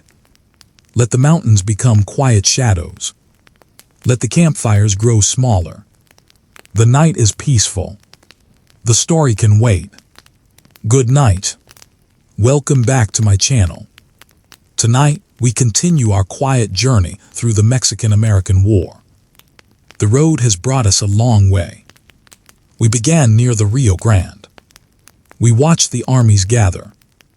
We followed General Zachary Taylor through northern Mexico. We traveled west toward New Mexico and California. Then we followed General Winfield Scott from the coast at Veracruz toward the highlands. Now, the American army is standing in the Valley of Mexico. And somewhere ahead is Mexico City. The capital is close. But before the army can enter the city, several difficult battles remain. So tonight, we will walk slowly through those final stages. There is no need to hurry. Imagine the morning in the valley. The sun rises above the mountains. The air is cooler here than on the coast. The mountains form a great wall around the valley. Volcanoes rise in the distance. Small villages are scattered across the countryside. Fields stretch beside the roads. Church towers rise above some settlements. The land has been cultivated for generations. People have lived here for a very long time. And now, in the middle of this landscape, an American army is moving toward the Mexican capital. General Winfield Scott has thousands of soldiers with him. His army has already traveled a great distance. They landed at Veracruz. They captured the port. They crossed the mountains. They fought at Cerro Gordo. They continued inland. Now they have reached the heart of Mexico. But Santa Anna is waiting. The Mexican army has prepared defenses around the capital. The next battles will take place in places with names that are still remembered. Contreras, Churubusco, Molino del Rey, Chapultepec. Each name represents a different part of the road. Each battle brought the American army closer to Mexico City. But each battle also brought loss.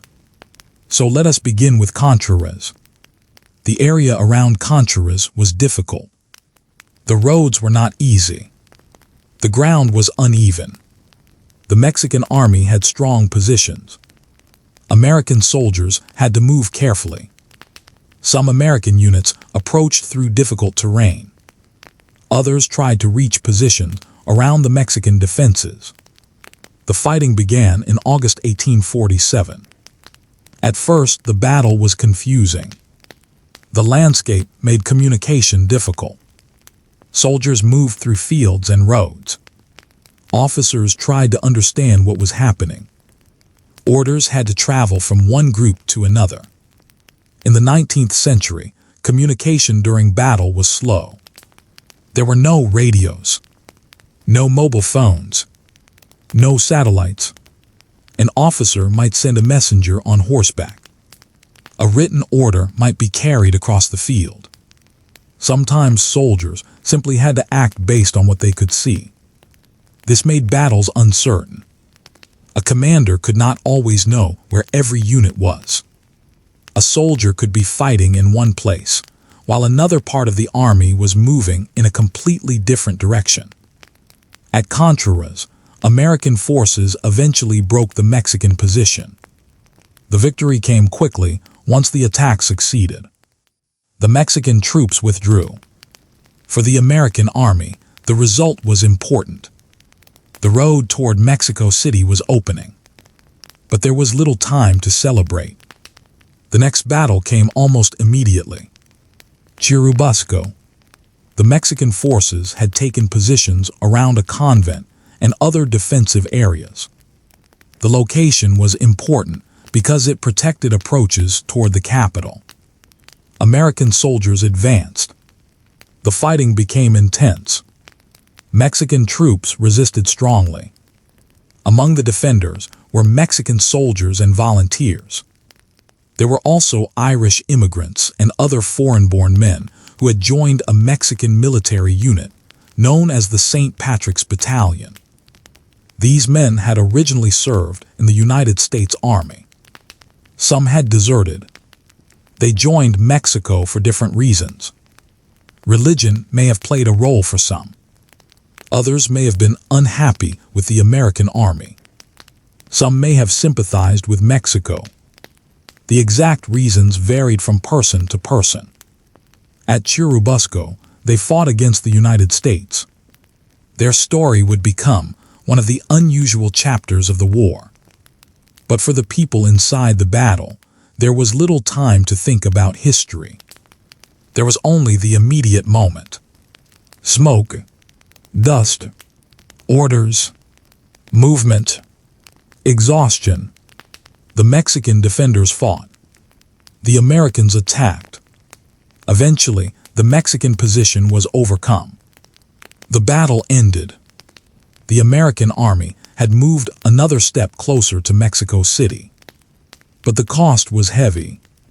Men had been killed. Others were wounded. Many were exhausted. The battlefield became quiet again. Imagine the evening after the fighting. The sun is going down. Smoke is still hanging in the air. The ground is marked by footsteps. Broken equipment lies in places. Soldiers sit or lie down. Medical workers move among the wounded. Some men search for friends. Others write names in small notebooks. The sound of battle has disappeared. Now there is only the quiet work that follows. Carrying, cleaning, treating wounds, counting the missing, and trying to understand what happened. For civilians nearby, the aftermath could also be unsettling. A road that had been used by travelers was now filled with soldiers. A field might be damaged. A wall might be broken. Homes might be used by troops. Families might hide inside. War changes landscapes slowly. Not every change is dramatic. Sometimes it is simply a broken gate, a field covered with footprints, a road filled with wagons, a house occupied by strangers, a marketplace with fewer customers. These details matter, because when armies move through a country, they leave traces behind. The American army now stood very close to Mexico City. But General Scott wanted to negotiate. There was a pause in the fighting. Representatives met. Peace was discussed. The Americans wanted Mexico to accept territorial changes. Mexico was not ready to agree. The negotiations failed. The war continued. And so the army moved again. The next major battle was at Molino del Rey. The name refers to a mill complex. It was located near Mexico City. American forces believed Mexican troops were defending important positions there. The attack took place in September 1847. The American army advanced. The Mexican defenders resisted. The fighting was hard. Again, the landscape mattered. Walls, buildings, roads, fields, small elevations. Each could become important. The battle ended with an American victory. But it was costly. Many soldiers were killed or wounded. The American army was now closer than ever to the capital. And ahead stood Chapultepec. Chapultepec was a rocky hill rising above the city. At the top stood a military academy. The hill was strategically important. Whoever controlled it could approach the city more easily. The Mexican government knew this. The defenders prepared. Among the students at the military academy were young cadets. Some were teenagers. They became part of the story of the Battle of Chapultepec. Later generations in Mexico would remember them as the Niños Heroes, the boy heroes. Their story became a powerful national symbol. As with many historical stories, details have sometimes been shaped by later memory. But the basic event is clear. Young cadets were present at Chapultepec during the battle. And the battle became one of the most remembered moments of the war in Mexico. Imagine Chapultepec before the fighting. The hill rises above the surrounding land. Trees grow across parts of it. The city spreads beyond. The air is clear. From the top, a person can see far across the valley. The Mexican defenders prepare their positions. The American army approaches. For the soldiers below, the hill appears large. For the defenders above, the approaching army appears as lines of movement. Flags can be seen. Horses move. Artillery is positioned. The battle begins. American troops move up the slopes. Mexican defenders fire down from their positions. The climb is difficult.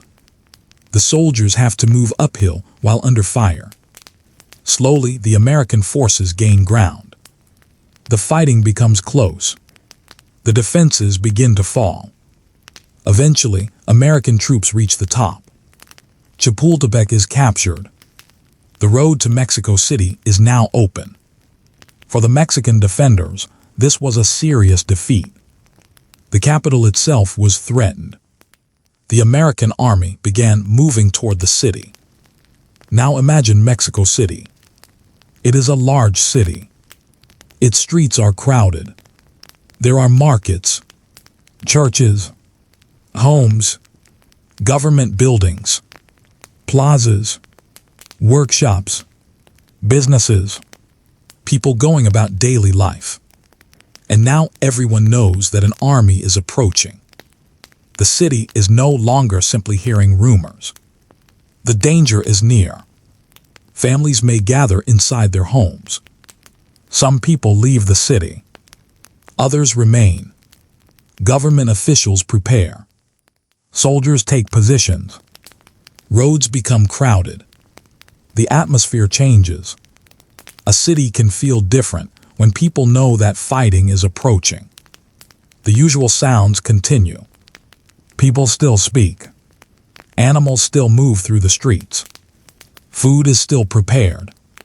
But beneath everything is uncertainty. What will happen tomorrow? Will the army enter? Will the fighting reach the streets? Will homes be safe? Will the government remain? Will the war finally end? These questions have no easy answers. The American army continues forward. Mexican forces attempt to defend the approaches. But after Chapultepec, their position is increasingly difficult. On September 14, 1847, American troops entered Mexico City. The city was occupied. The American flag was raised over the National Palace. For the United States, this was a major military success. The capital of Mexico had fallen into American hands. But imagine the view from the streets. American soldiers were marching through the capital. Mexican soldiers were retreating or surrendering. Civilians watched. Some were silent. Some were angry. Some were frightened. Some may have been curious. The city was still alive. Markets still existed. Church bells could still ring. Families still needed food. People still had to earn a living. But the political reality had changed. The capital was occupied by a foreign army. That is a strange experience for any city. The buildings remain. The streets remain. But the power controlling them has changed. General Scott established American military authority. American soldiers were stationed around important buildings. Guards were posted. Orders were issued. The army had to maintain discipline. This was important. An occupying army could easily lose control if soldiers acted without orders. Scott wanted his forces to behave in a controlled way. He understood that the occupation of Mexico City was not simply a military matter. It was also political. The Americans had captured the capital, but they still needed Mexico to agree to peace. And peace was not yet certain. So now, for a moment, let us step away from the soldiers. Let us walk quietly through the city. Imagine the streets after the fighting. The sounds are beginning to settle. People are returning outside. Some shops are open. Others remain closed. A woman walks through a narrow street carrying food. A child stands near a doorway. A horse passes. An American soldier stands at a corner. A Mexican resident watches from a distance. The languages around the city are mixed. Spanish is everywhere. English is heard more often. The two worlds are suddenly very close. But they do not fully understand one another. The occupation will last for months. That means ordinary contact becomes unavoidable. American soldiers will need food. They will visit shops. They will interact with local people. They will see Mexican churches and customs. Mexican civilians will see American uniforms every day. Some relationships will be friendly. Others will be tense. Some will be based simply on business. A soldier needs a meal. A shopkeeper wants to sell one. A family needs supplies. A military unit needs them too. Life continues in small ways. This is another important lesson from the war. Even when a capital is occupied, ordinary life does not completely stop. People adapt. They wait. They work. They talk. They hope. And they continue. But the political problem remains. Mexico has lost its capital. The United States controls large parts of the country. President Polk wants peace. But the peace terms are difficult. The United States wants enormous territorial changes. Mexico faces the possibility of losing much of its northern territory. For Mexican leaders, accepting these terms is painful. The country has already suffered military defeats.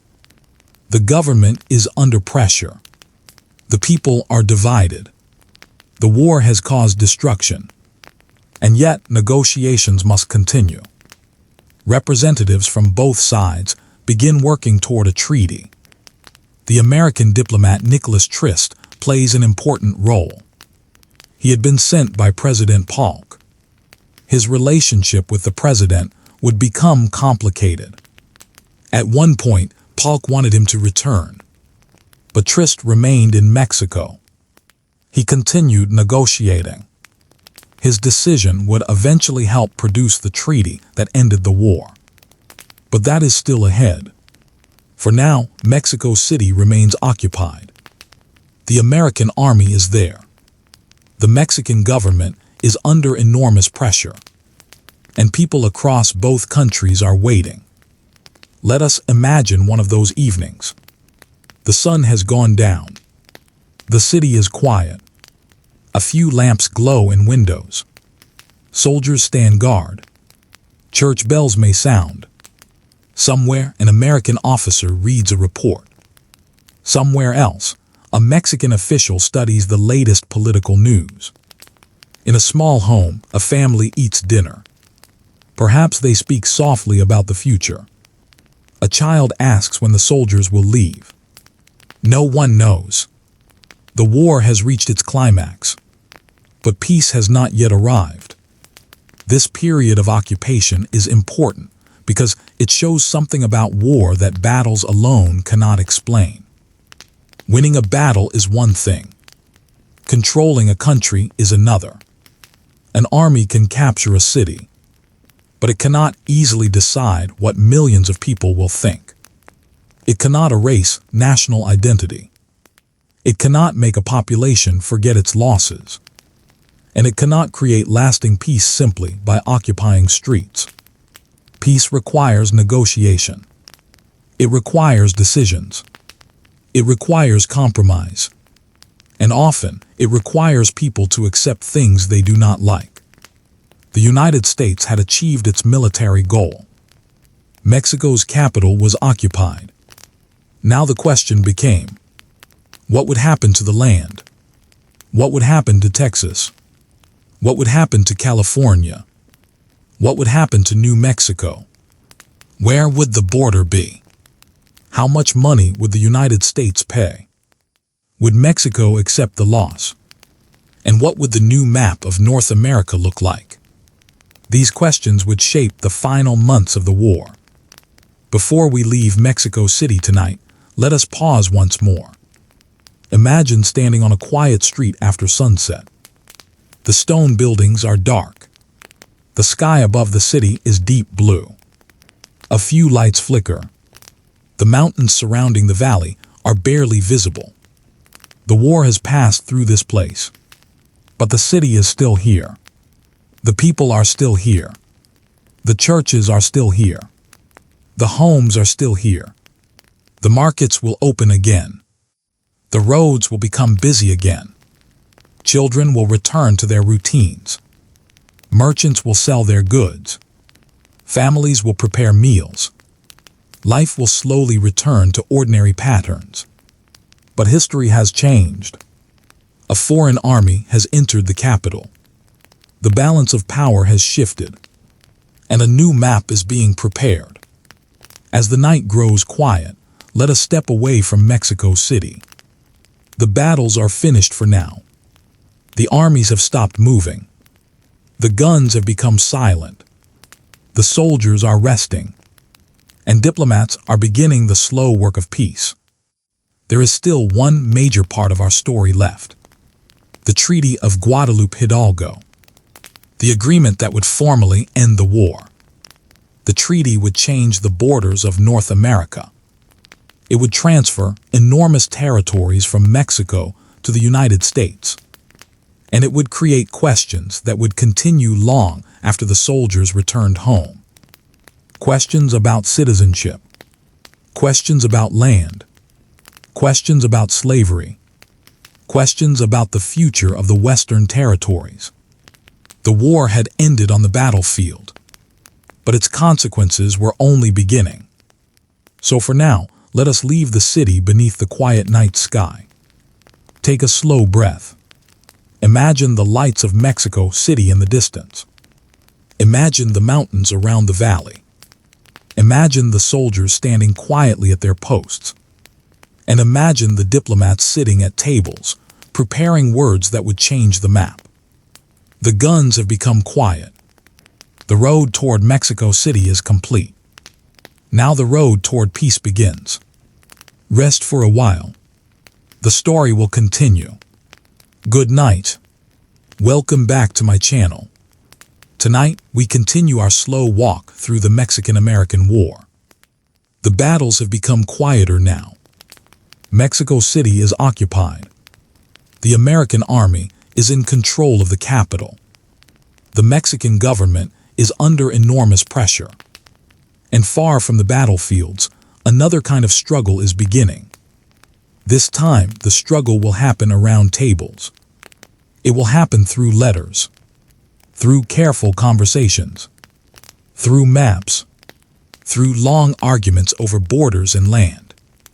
The war will not truly end until both sides agree on what comes next. So tonight, let us slow down. Imagine a quiet room in Mexico City. The windows are partly open. The evening air moves gently through the room. On a table lies a large map. The map shows Mexico. It shows the United States. It shows Texas. It shows California. It shows New Mexico. It shows rivers and mountains. And now, people are trying to decide where the border should be. A line on a map may look simple, but every line can represent someone's home. A farm, a village, a road, a river, a church, a ranch, a family, and sometimes an entire region. The people sitting around the table understand this. They know that their decisions will affect thousands of lives. The American representative involved in the negotiations was Nicholas Trist. Trist had been sent by President James K. Polk. His job was to negotiate a peace agreement with Mexico. But the situation was difficult. President Polk had become frustrated with Trist. Polk eventually wanted him to return to the United States. Yet Trist decided to remain in Mexico. He believed that the negotiations should continue. And so he stayed. The decision was important. Without a negotiated settlement, the war could continue. More soldiers might die. More money might be spent. More towns might be occupied. More families might lose loved ones. The longer the war lasted, the more complicated everything could become. So the negotiations continued. Let us imagine the room again. There are papers on the table. There are maps. There are letters. There are men speaking quietly. The language is formal. The decisions are serious. But there is no battlefield noise. No cannon fire. No marching army. Just voices, pens, paper, and long pauses. The Mexican representatives faced a painful situation. Mexico had lost many battles. Its capital had been occupied. Its military position was weak. The United States had control over large areas. Yet accepting American demands would mean giving up enormous amounts of territory. This was not an easy decision. For Mexico, these lands were part of the national territory. They were connected to the country's history. People had lived there for generations. Communities existed there. Mexican officials had governed them. So the idea of giving them away was deeply painful. But the Mexican government also had to think about the future. Could the war continue? Could Mexico afford more fighting? Could it rebuild while the American army remained in the capital? Could the government survive another year of war? These were difficult questions. On the American side, there were also disagreements. Some Americans wanted more territory. Some wanted all of Mexico. Others believed the United States should take only the territories already being discussed. And slavery made the debate even more complicated. This is one of the most important parts of the story. The United States was growing, but every new territory raised the question of slavery. Would enslaved labor be allowed in the new lands? Would the new territories become free? Would they become slave territories?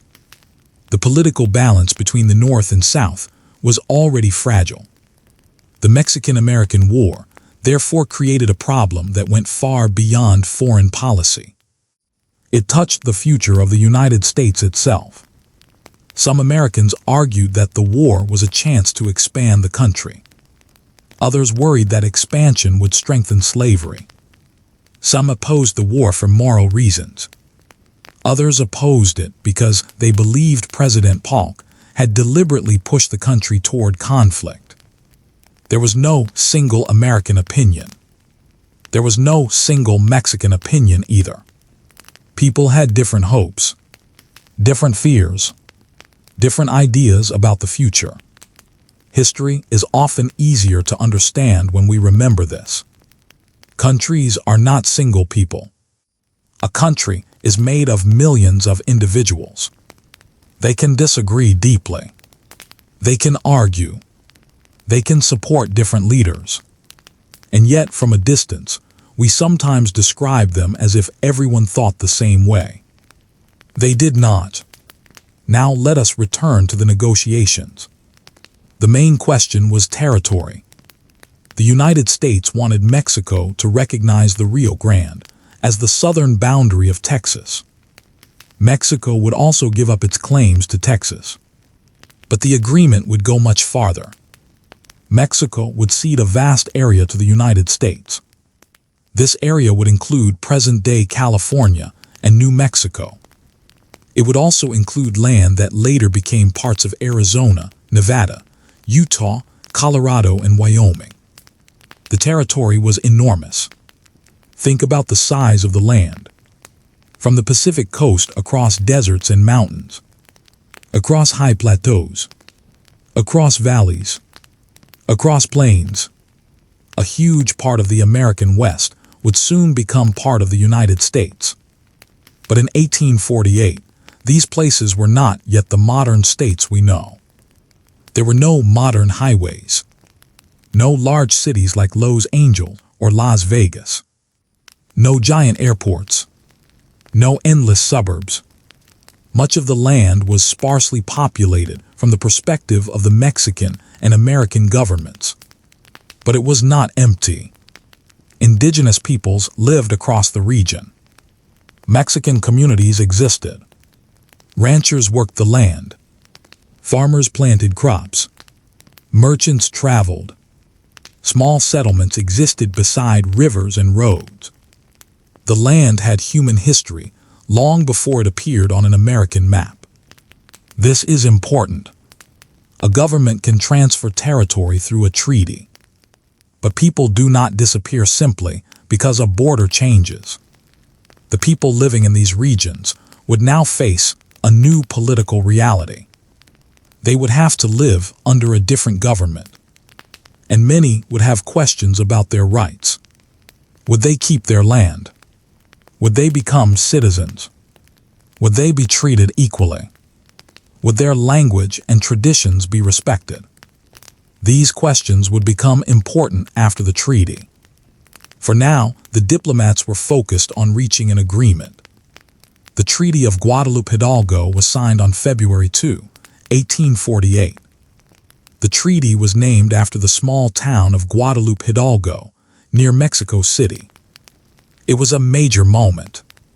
The war that had begun nearly 2 years earlier was coming to an end. Under the treaty, Mexico recognized the Rio Grande as the boundary of Texas. Mexico also ceded the huge territory known as the Mexican Cession to the United States.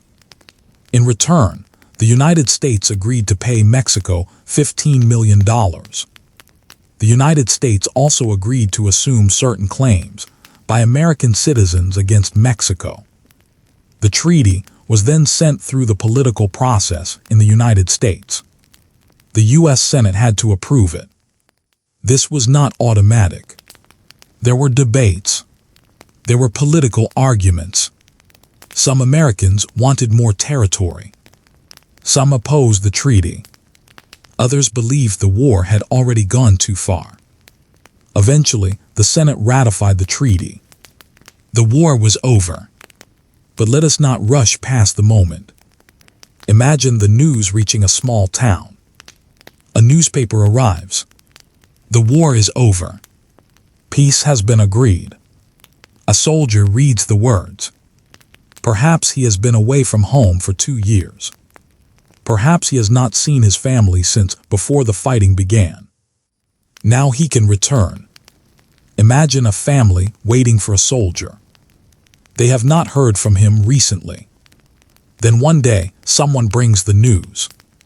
The war is over. He may be coming home. There is relief. But perhaps there is also sadness. Not everyone came home. Some soldiers died in battle. Many more died from disease. The war had taken lives, and those losses could not be reversed by a treaty. For Mexican families, the news was also complicated. The war was over. That meant the fighting would stop. That was good news. But Mexico had lost a vast amount of territory. The country's northern frontier had changed. Many people had lost their homes. Others would now live under a different government. The peace brought relief, but it also brought pain. Imagine a family living in what had been Mexican territory. Perhaps they had a small ranch. Their grandparents had lived there. Their parents had lived there. The land was familiar. The roads were familiar. The language was familiar. The church was nearby. Then the political border changed. The family did not move. The land did not move. But the country around them had changed. This is one of the quiet consequences of war. Borders can move without people moving. And when borders move, people must adapt. The treaty included protections for many Mexican residents in the ceded territory. They were given the opportunity to become citizens of the United States. They were also promised protections for property and certain rights. But promises written in a treaty do not always become reality easily. The years that followed brought disputes. Land ownership became a major issue. Some families struggled to prove their claims. Legal systems changed. New settlers arrived. American institutions expanded. The balance of power shifted. For many Mexican families, the treaty was only the beginning of a long period of adjustment. And for indigenous peoples, the changes could be even more severe. The new American government expanded into lands where indigenous nations had lived for generations. The arrival of American settlers increased. The pressure on indigenous lands grew. The Mexican-American War therefore became part of a much larger history of territorial expansion. The map changed, but the consequences continued for decades. Now let us look toward California. Before the war, California had been a Mexican province. After the treaty, it became American territory. This change would soon become enormously important. Why? Because gold would be discovered in California in 1848, only months after the treaty was signed. The discovery would transform the region.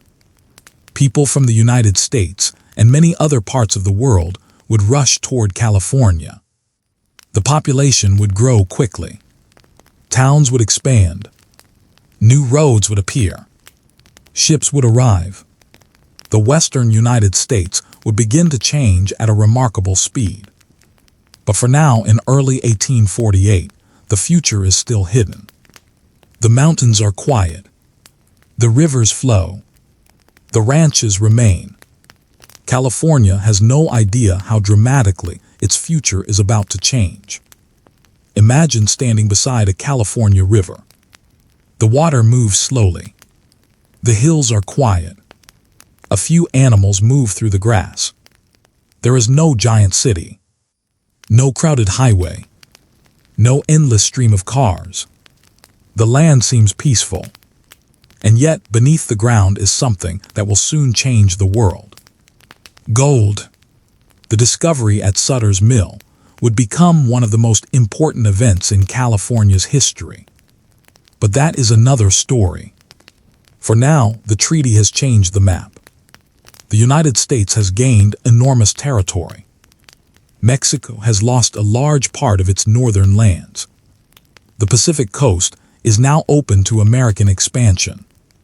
The idea of a continental United States has become much closer to reality. The country now stretches from the Atlantic to the Pacific. That was a powerful change. It also created new problems. The most important was slavery. The United States had gained millions of acres. But would slavery be allowed there? The question would become increasingly difficult. Congress would debate the issue. Politicians would argue. New compromises would be proposed. And eventually, these territorial questions would become part of the larger crisis that led to the American Civil War. The Mexican-American War, therefore, had consequences far beyond 1848. It helped create the political conditions for future conflict inside the United States. But let us return to the quieter side of the story. The soldiers. After the treaty, American soldiers began preparing to leave Mexico. For many, the journey home would be long. Some had been away for years. They would travel by ship, by wagon, on horseback, on foot. Some would return to familiar towns. Others would discover that home had changed. A child they left behind might now be older. A parent might have died. A family business might have changed. A farm might have struggled. Life had continued while they were away. This is another quiet truth about war. The people who leave are changed by the experience. But the people who stay are changed too. Everyone moves forward, sometimes in different directions. Imagine a soldier arriving home. The road into town is familiar. He sees the same hills, the same trees, perhaps the same church tower. But he is not the same person who left. He has crossed mountains. He has seen cities. He has fought. He has lost friends. He has slept under foreign skis. He has lived through long marches. Now he stands at his family's door. Someone opens it. There is a moment of silence. Then an embrace. No grand speech is necessary. He is simply home. And perhaps that is one of the most peaceful images we can leave with. After all the maps, after all the arguments, after all the battles, a person returning home. The Mexican-American War had begun with a border dispute. It had grown from years of tension. It had involved Texas, California, New Mexico, the Rio Grande, American expansion. Mexican resistance, political arguments, and the difficult question of slavery.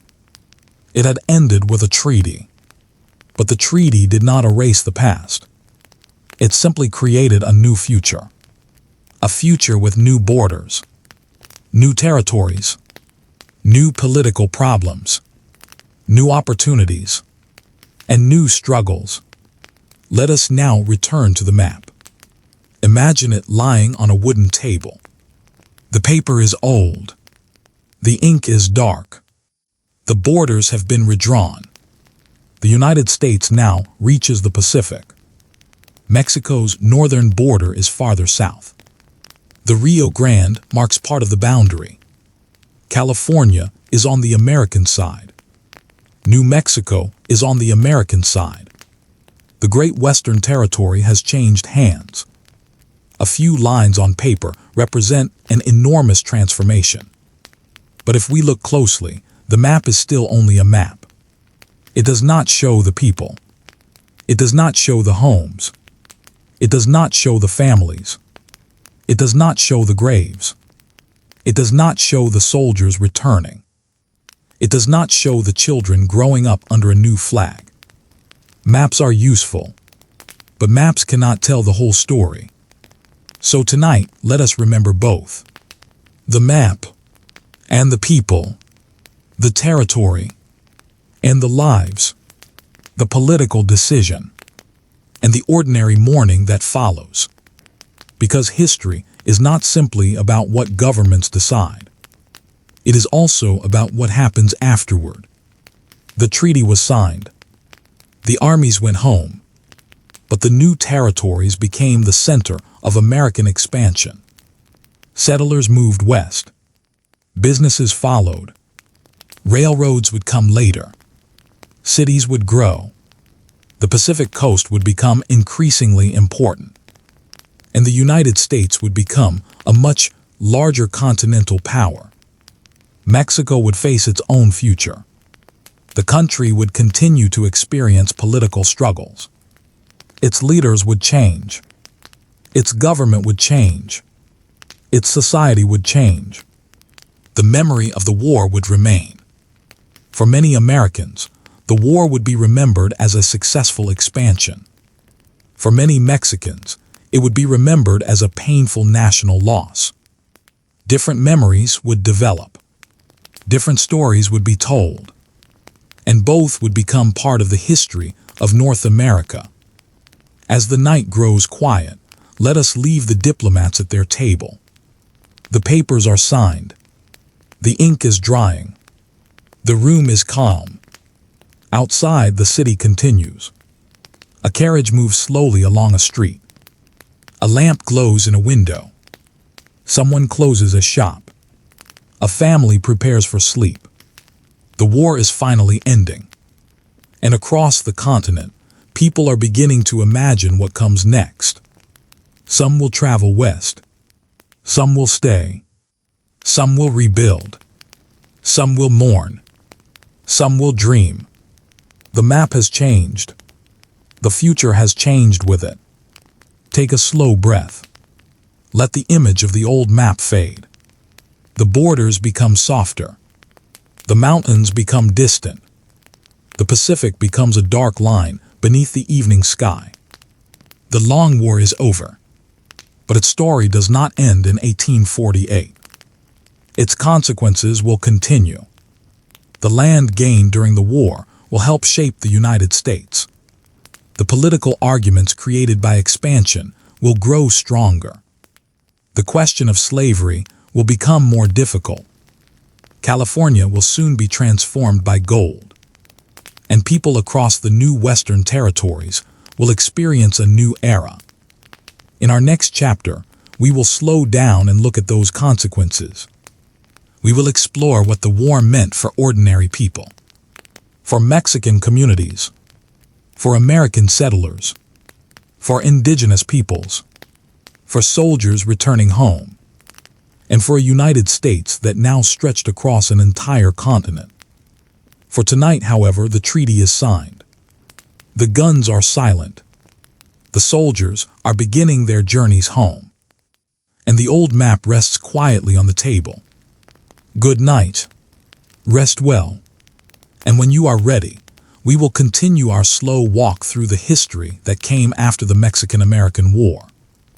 Welcome back to my channel. Tonight, we continue our slow journey through the Mexican-American War. The fighting is over now. The treaty has been signed. The soldiers are beginning to leave Mexico. The maps have been redrawn, and the United States has gained a vast amount of territory. But history does not become quiet simply because a treaty has been signed. In many ways, this is where another story begins. A quieter story. A story about ordinary people. People who woke up one morning and discovered that the country around them had changed. People who had lived in the same place for years. People whose homes had not moved. Whose farms had not moved. Whose villages had not moved. And yet the border had moved around them. So tonight, let us not begin with presidents. Let us not begin with generals. Let us begin with a small home. Imagine you are standing outside an adobe house somewhere in New Mexico. It is early morning. The sun is slowly appearing above the distant mountains. The air is cool. A wooden door opens. Someone steps outside. Perhaps a man carrying a bucket. Perhaps a woman preparing for the day's work. A few animals are nearby. The house is quiet. The land looks familiar. The road looks familiar. The mountains look exactly as they did yesterday. But politically, everything is different. The Mexican-American War has ended. This land is now part of the United States. For the family living here, that change may feel strange. Perhaps they speak Spanish. Perhaps they have lived here for generations. Perhaps their grandparents lived under Spanish rule. Their parents lived under Mexican rule. And now they are living under American rule. 3 different political worlds. 1 family. 1 home. 1 piece of land. This is one of the most important things to remember about the treaty.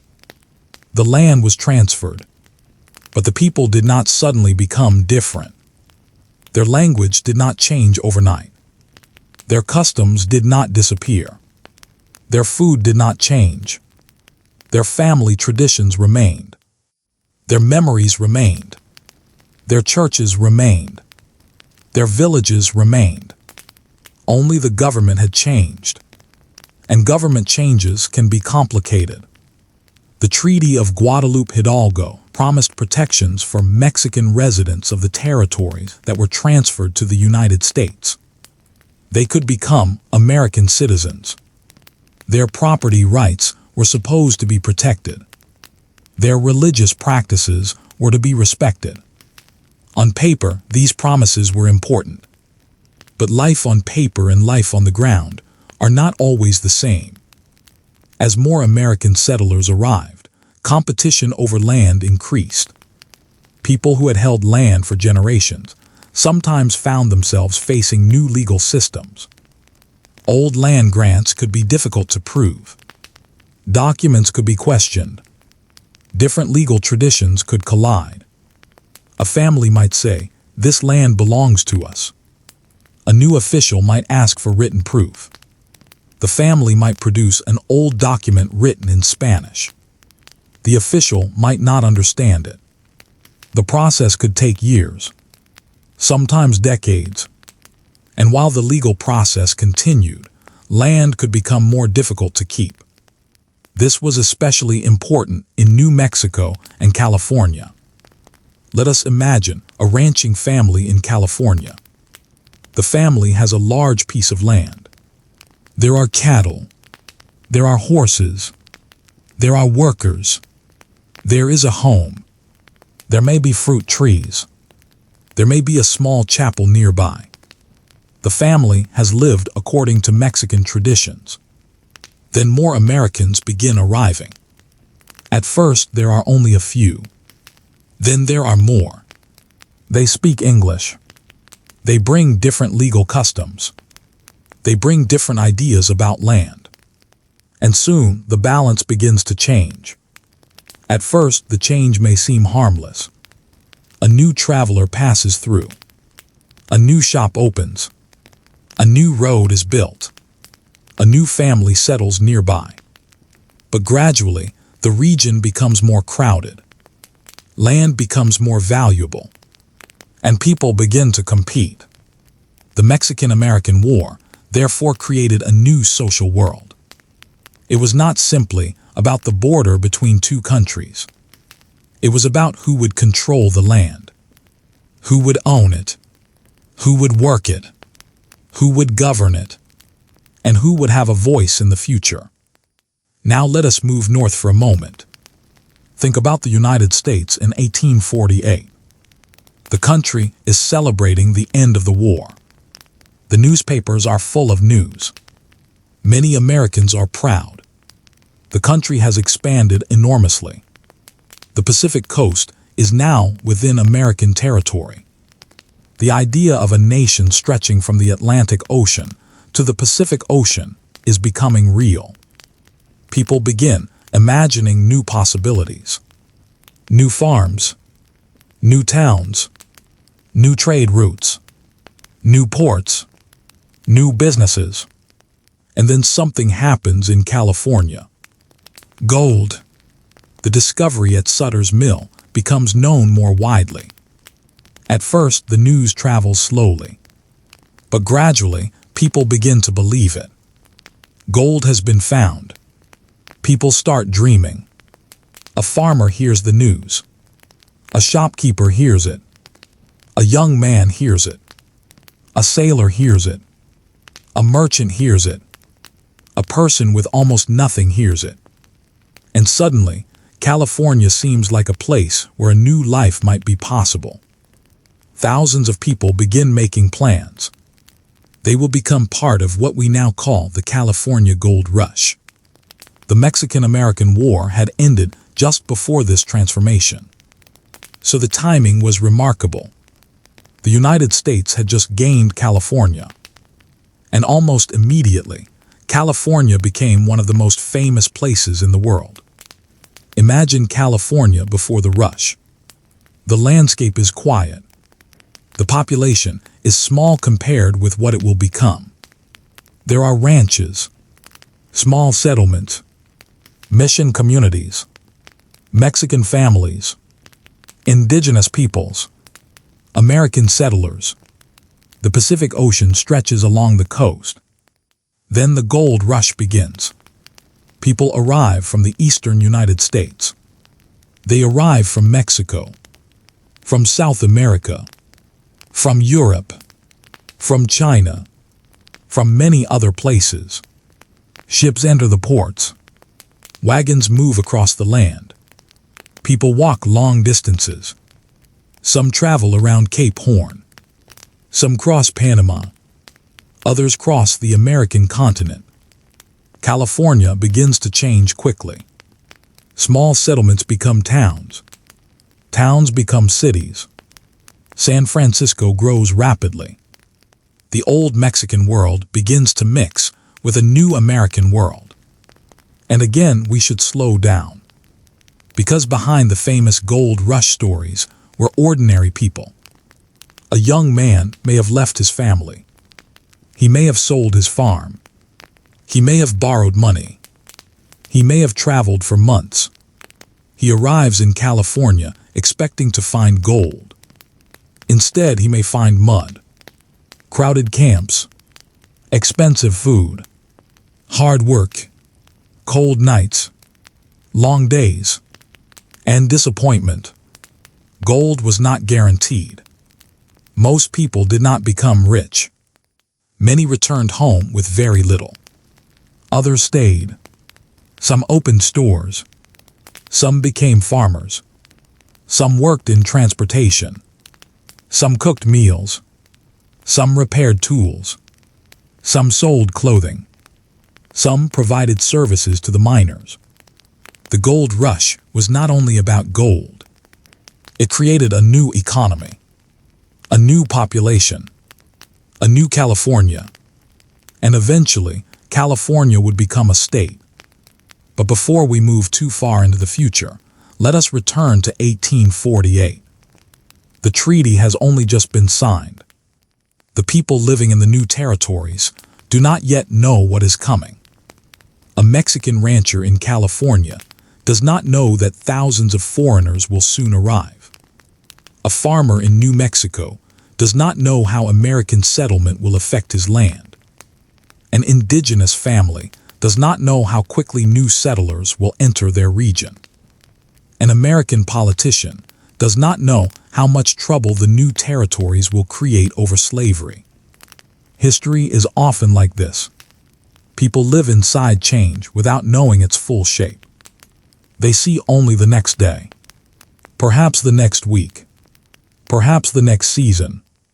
The future is hidden. Let us now think about indigenous peoples. This is a part of the story that deserves quiet attention. Long before the United States and Mexico argued over these lands, indigenous nations had lived across them. They had their own languages, their own governments, their own traditions, their own trade networks, their own relationships with the land. The Mexican-American War changed the government claiming authority over huge areas. After the treaty, American settlement expanded. More soldiers arrived. More settlers arrived. More roads were built. And indigenous communities faced increasing pressure. In some places, there was conflict. In other places, there was trade. There were many different experiences. But the general direction was clear. American expansion would increasingly push indigenous peoples from their lands. The new political map, therefore, did not simply create a larger United States. It also created new struggles between the American government and indigenous nations. These struggles would continue for decades. So when we look at a map showing the United States after 1848, we should remember that the map tells only part of the story. A colored area on paper does not explain the people who already lived there. It does not explain their homes. It does not explain their traditions. It does not explain their losses. It does not explain their hopes. Maps show borders. People live inside them. Now let us return to the Mexican communities. Imagine a small town in New Mexico. The town has a church. There is a central plaza. There are homes built from adobe. There are small farms nearby. People know one another. A market takes place. Children play. Older people sit and talk. The town has its own rhythm. Now American officials arrive. A new court system is introduced. New laws are announced. English becomes more common in government. New merchants arrive. New soldiers appear. The people of the town begin learning how to live under the new system. Some may welcome certain changes. Others may resist. Some may be curious. Others may feel uncertain. And slowly, over many years, a new culture develops. Not completely Mexican. Not completely Anglo-American. Something mixed. Something regional. The American Southwest would become a place where cultures met. Spanish traditions remained. Mexican food remained. Catholic traditions remained. Place names remained. Family names remained. Ranching traditions remained. At the same time, English-speaking settlers brought new customs. New businesses appeared. New political institutions developed. New transportation routes were built. The region changed without completely losing its past. This mixture would become one of the defining features of the American Southwest. Now imagine an old road. It begins in a Mexican town. It passes through a desert landscape. It climbs toward the mountains. Travelers use it for generations. After the treaty, the road is still there. But now American soldiers may use it. American merchants may use it. New settlers may use it. The road becomes part of a larger American transportation network. And slowly, the region becomes more connected to the rest of the United States. The change is gradual. There is no single morning when everything becomes different. Instead, change arrives piece by piece.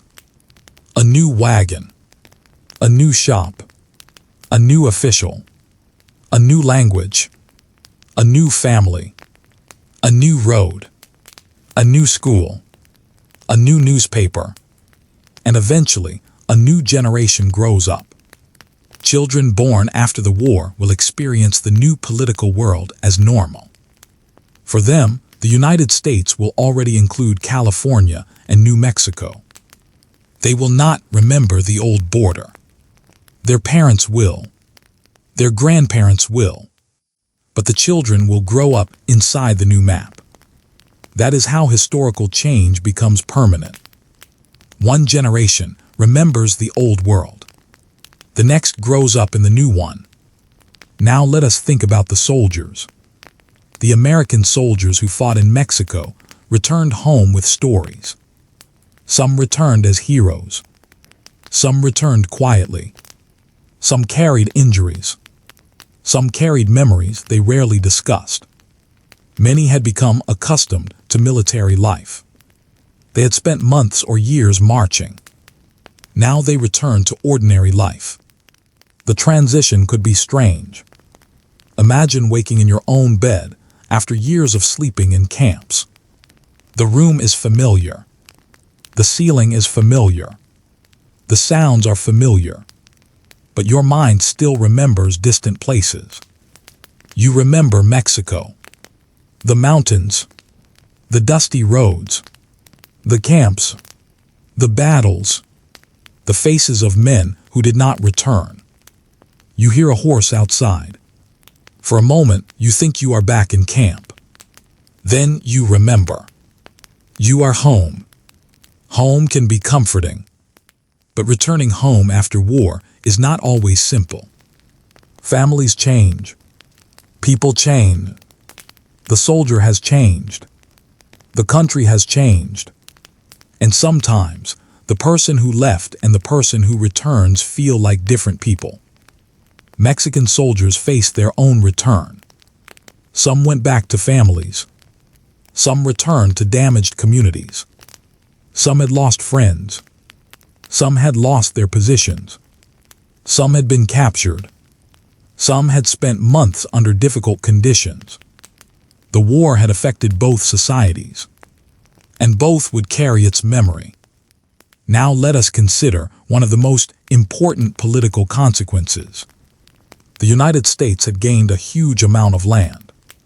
But what would happen to slavery? This question became impossible to avoid. The territories were enormous. If they entered the Union as free territories, the political balance might change. If slavery spread there, the balance might change in another direction. Congress began debating. Newspapers discussed it. Politicians argued. Ordinary people argued too. Some believed slavery should be allowed wherever settlers wanted it. Others believed slavery should not spread. Some wanted to stop slavery entirely. Others wanted to preserve it. The Mexican-American War had therefore helped create a new political problem. The United States had expanded, but expansion had made the country's internal division more dangerous. The question would remain unresolved, and over the next decade, it would become more intense. The Compromise of 1850 would eventually attempt to deal with some of these questions. California would enter the Union as a free state. Other territories would receive different arrangements, but the underlying conflict would remain. The war with Mexico was over. The political struggle it helped create was not. This is why historians often look beyond the battlefield. The most important consequence of a war may not happen during the war. It may happen years later. A treaty can change a border. A border can change migration. Migration can change population. Population can change politics. Politics can change laws. And laws can change the future of a country. Everything is connected. Let us now return to California. Imagine a quiet riverbank. The year is 1848. The war is ending. The treaty has been signed. The land looks peaceful. A few people work nearby. Then someone finds gold. At first, the discovery seems almost too good to be true. A small piece of metal. A strange shine. Something hidden in the earth. But the news spreads. Soon the quiet landscape will change. People will arrive from far away. They will build camps. They will dig into rivers. They will search hillsides. They will wash soil. They will dream of becoming rich. Some will succeed. Most will not. But almost all will leave some mark on California. And California will leave a mark on the United States. The population will grow. The economy will grow. The Pacific Coast will become more important. And in 1850, California will become a state. All of this begins just after the war. So the Mexican-American War is closely connected to the development of the American West. The war changed the map. The gold rush changed the population. Together, they helped transform the continent. But there is another quiet story. The story of memory. How do people remember a war? Americans and Mexicans did not remember the war in exactly the same way. For many Americans, the war was connected to expansion. It was a military victory. It brought new territory. It opened the Pacific Coast. For many Mexicans, the war represented invasion and territorial loss. It became part of a national memory of foreign pressure. These different memories would remain. Even today, the war is remembered differently on the two sides of the border. The same event can have different meanings depending on where you stand. Imagine two people looking at the same old map. One sees a larger United States. The other sees a smaller Mexico. Both are looking at the same piece of paper. But their memories are different. History is not only about facts. It is also about memory. And memory can be deeply connected to identity. Now the night is growing quieter. Let us slowly move away from the map. The new border stretches across the continent. The Pacific Ocean is now part of the United States. California is beginning its transformation. New Mexico is entering a new political era. Mexican communities are adapting. Indigenous nations are facing new pressures. American settlers are beginning to move west. And politicians are arguing about slavery. The war itself is over, but its effects are spreading. Like ripples moving across a quiet pond. One event, then another, then another, and another. The original dispute over Texas seems far away now. Yet that dispute helped begin the chain of events. Texas, the border, the Rio Grande, the war, the occupation of Mexico City, the treaty, the new territories, the gold rush, the political crisis, and eventually the Civil War. The chain is long, but tonight we do not need to rush through it. Let us simply pause. Imagine the American West in the years after 1848. The sun is setting over a wide desert. A wagon moves slowly along an old road. The wheels make a soft sound against the ground. A horse walks steadily. Inside the wagon, someone is thinking about the future. Perhaps they are traveling toward California, perhaps toward New Mexico, perhaps toward a new home. Far away, a Mexican family remains on the land where their ancestors lived. An indigenous family watches new settlers arrive.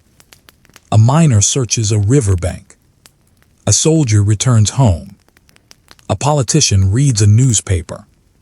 A child is born.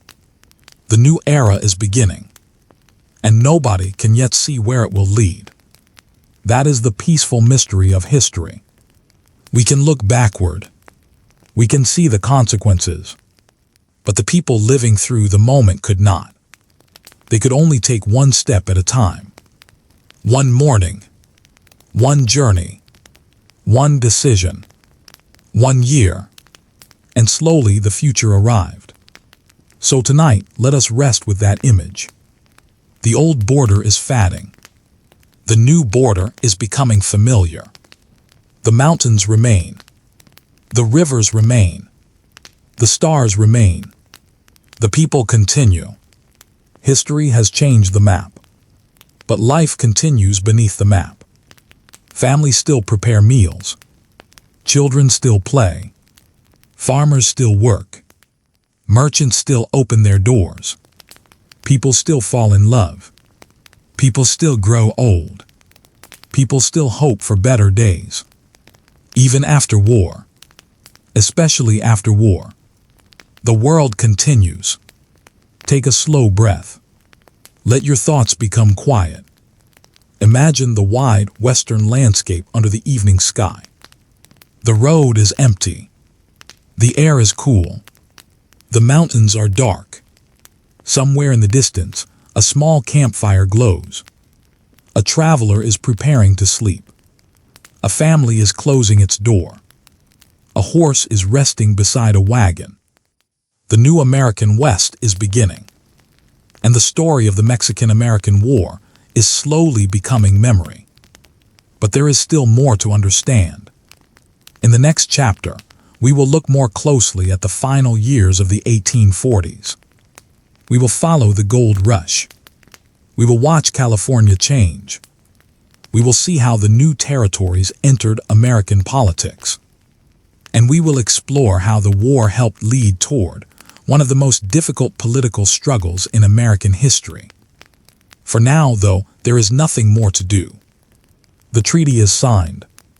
The soldiers have gone home. The new border rests quietly on the map. And the night is calm. Rest well. We will continue our slow walk through history in the next chapter. Good night. Welcome back to my channel. Tonight, we continue our slow journey through the history of the Mexican-American War. The fighting has ended. The treaty has been signed. The borders have changed. But the story is still moving. In fact, some of the most important changes are only beginning. So let us take a slow walk west, toward California, toward the Pacific Ocean, toward a land that, only a short time earlier, had belonged to Mexico. The year is 1848. Imagine California before the great rush of people. The morning is quiet. The air is cool near the coast. Farther inland, wide valleys stretch between mountains. Rivers move through the landscape. Grasslands spread across open country. There are ranches. There are small towns. There are Mexican families. There are indigenous communities. There are American settlers. There are traders. There are missionaries. There are sailors. California is not empty. It is simply far away from the main population centers of the United States. The journey from the eastern states is difficult.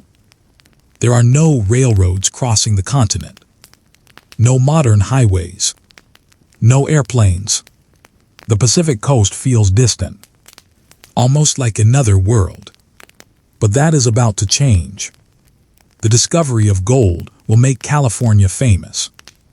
And the Mexican-American War has placed California inside the United States at almost exactly the right moment for this transformation. Let us slow down. Imagine a small settlement near a river. A few workers are busy. Someone is clearing a channel. Someone else is moving soil. The work is not unusual. It is part of construction. Then something catches the light. A small piece of yellow metal. At first, it may not seem important. But soon, people begin talking. Gold. The discovery at Sutter's Mill was made in January 1848. James W. Marshall found gold while working on a sawmill project in the Sierra Nevada foothills. The news did not spread instantly. California was still remote. But eventually, the story traveled. People began to believe it. Gold had been found. At first, some doubted the reports. Then more evidence appeared. And gradually, the news reached the wider world. By the end of 1848, the excitement was growing. People in the United States began imagining California. They imagined rivers filled with gold. They imagined easy wealth. They imagined a new life. They imagined returning home rich. Most of these dreams would not come true. But dreams can be powerful, especially when people are poor, especially when work is difficult, especially when the possibility of sudden wealth appears somewhere beyond the horizon. Soon, thousands of people began planning journeys. Some sold farms. Some borrowed money. Some left jobs. Some said goodbye to wives and children. Others brought their families. Some traveled alone. Some traveled in groups. Some joined organized wagon trains. Others traveled by ship.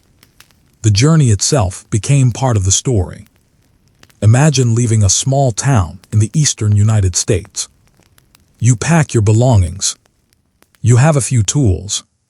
Perhaps a rifle. Perhaps some clothing. Perhaps food. Perhaps a small amount of money. You say goodbye to your family. Then you begin moving west. The road is long. At first, the landscape feels familiar. Then the towns become smaller. The roads become rougher. The horizon becomes wider. Eventually, you reach the Great Plains. The land seems endless. Grass moves beneath the wind. The sky stretches above you. A wagon moves slowly forward. The animals pull. The wheels turn. Day after day. Week after week. Then the mountains appear. The journey becomes harder. The wagon must climb. Animals become tired. Food becomes more important. Water becomes precious. People become exhausted. Some travelers never reach California. Some die from disease. Some die in accidents. Some turn back. Others continue. The dream of gold is strong. But the journey is difficult. Now imagine another traveler. This time, you are standing on a ship. The ocean surrounds you. The trip may take weeks or months. The ship moves around the southern tip of South America. The journey is long. The sea can be rough. The food can be poor. Sleeping conditions can be uncomfortable. But every day brings California closer. Passengers talk about gold. They imagine what they will do when they arrive. Some plan to mine. Some plan to open businesses. Some plan to sell tools. Some plan to sell food. Some simply hope to become rich. As the ship finally approaches California, people crowd the deck. The coast appears. The Pacific sunlight shines across the water. They have arrived. But California is not what everyone imagined. The mining camps can be rough. There may be little shelter. Food can be expensive. Tools can be expensive. Clothing can be expensive. The weather can be difficult. And gold does not always appear. A person may spend weeks searching. Perhaps they find a few small pieces. Perhaps they find nothing. Meanwhile, the person selling shovels may be making more money than the miner. The person selling food may be making more money than the miner. The person running a hotel may be making more money than the miner. The gold rush creates an entire economy. People need transportation. They need clothing. They need tools. They need food. They need places to sleep. They need medical care. They need entertainment. They need banks. They need merchants. And so California begins growing quickly. San Francisco changes. The town expands. Ships arrive. New buildings appear.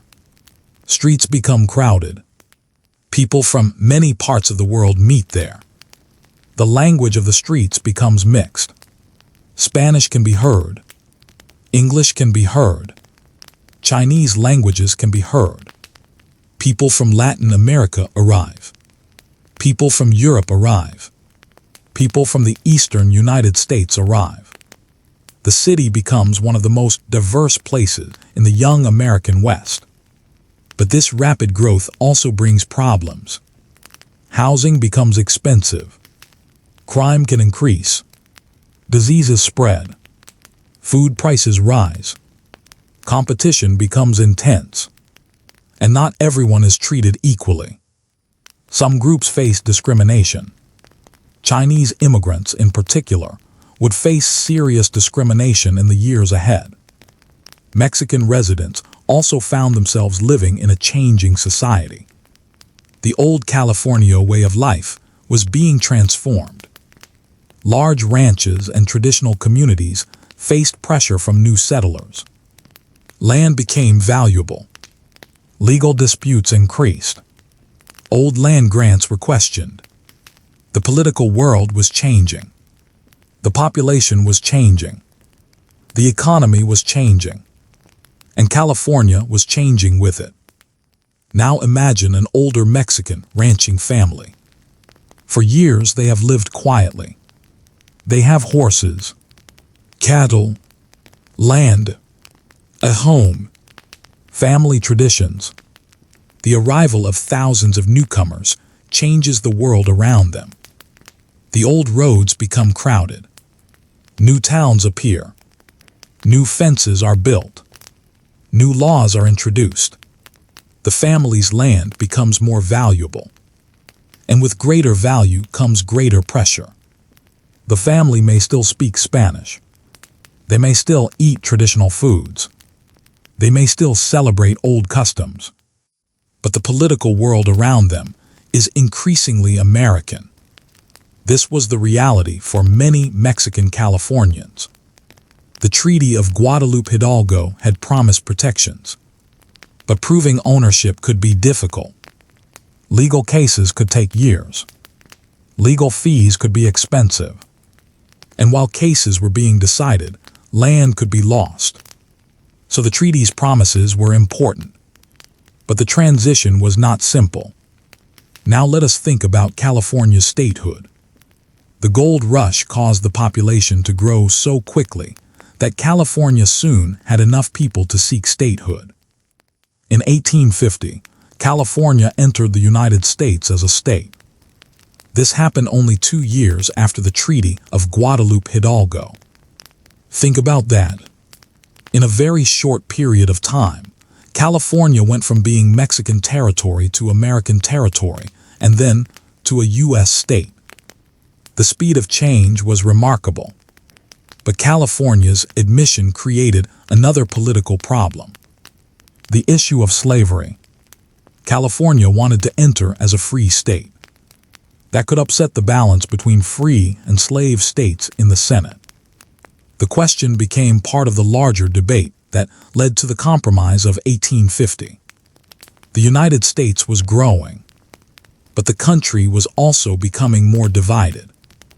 Every new territory created another question. Would slavery spread west? Would slavery be restricted? Who would decide? Congress debated. Politicians argued. Newspapers published articles. Citizens held meetings. The issue became deeply emotional. But let us step back from the political world for a moment.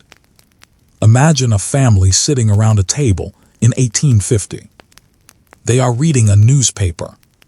The article discusses California. Perhaps one family member wants to move west. Another wants to stay. Someone is worried about slavery. Someone is worried about money. Someone simply wants a peaceful life. The national political crisis can enter an ordinary home. That is how history works. Large political arguments eventually reach kitchens and dining rooms. They reach schools, churches, workplaces, markets, everyday conversations. And the Mexican-American War had helped create this new political geography. Without the war, the United States might not have gained California when it did. Without California, the gold rush would have taken place under a different political situation. Without the gold rush, California's population would have grown differently. And without California's rapid growth, the political debates of 1850 would have looked different. History is full of connections. Now let us return to the gold fields. Imagine waking before sunrise. The mining camp is cold. The ground is damp. You wrap yourself in a blanket. You light a small fire. Then you begin working. The work is repetitive. Dig, move, wash, search, repeat. Hours pass. Your back hurts. Your hands are dirty. The sun climbs higher. You keep working. Sometimes you find a small amount of gold. Sometimes nothing.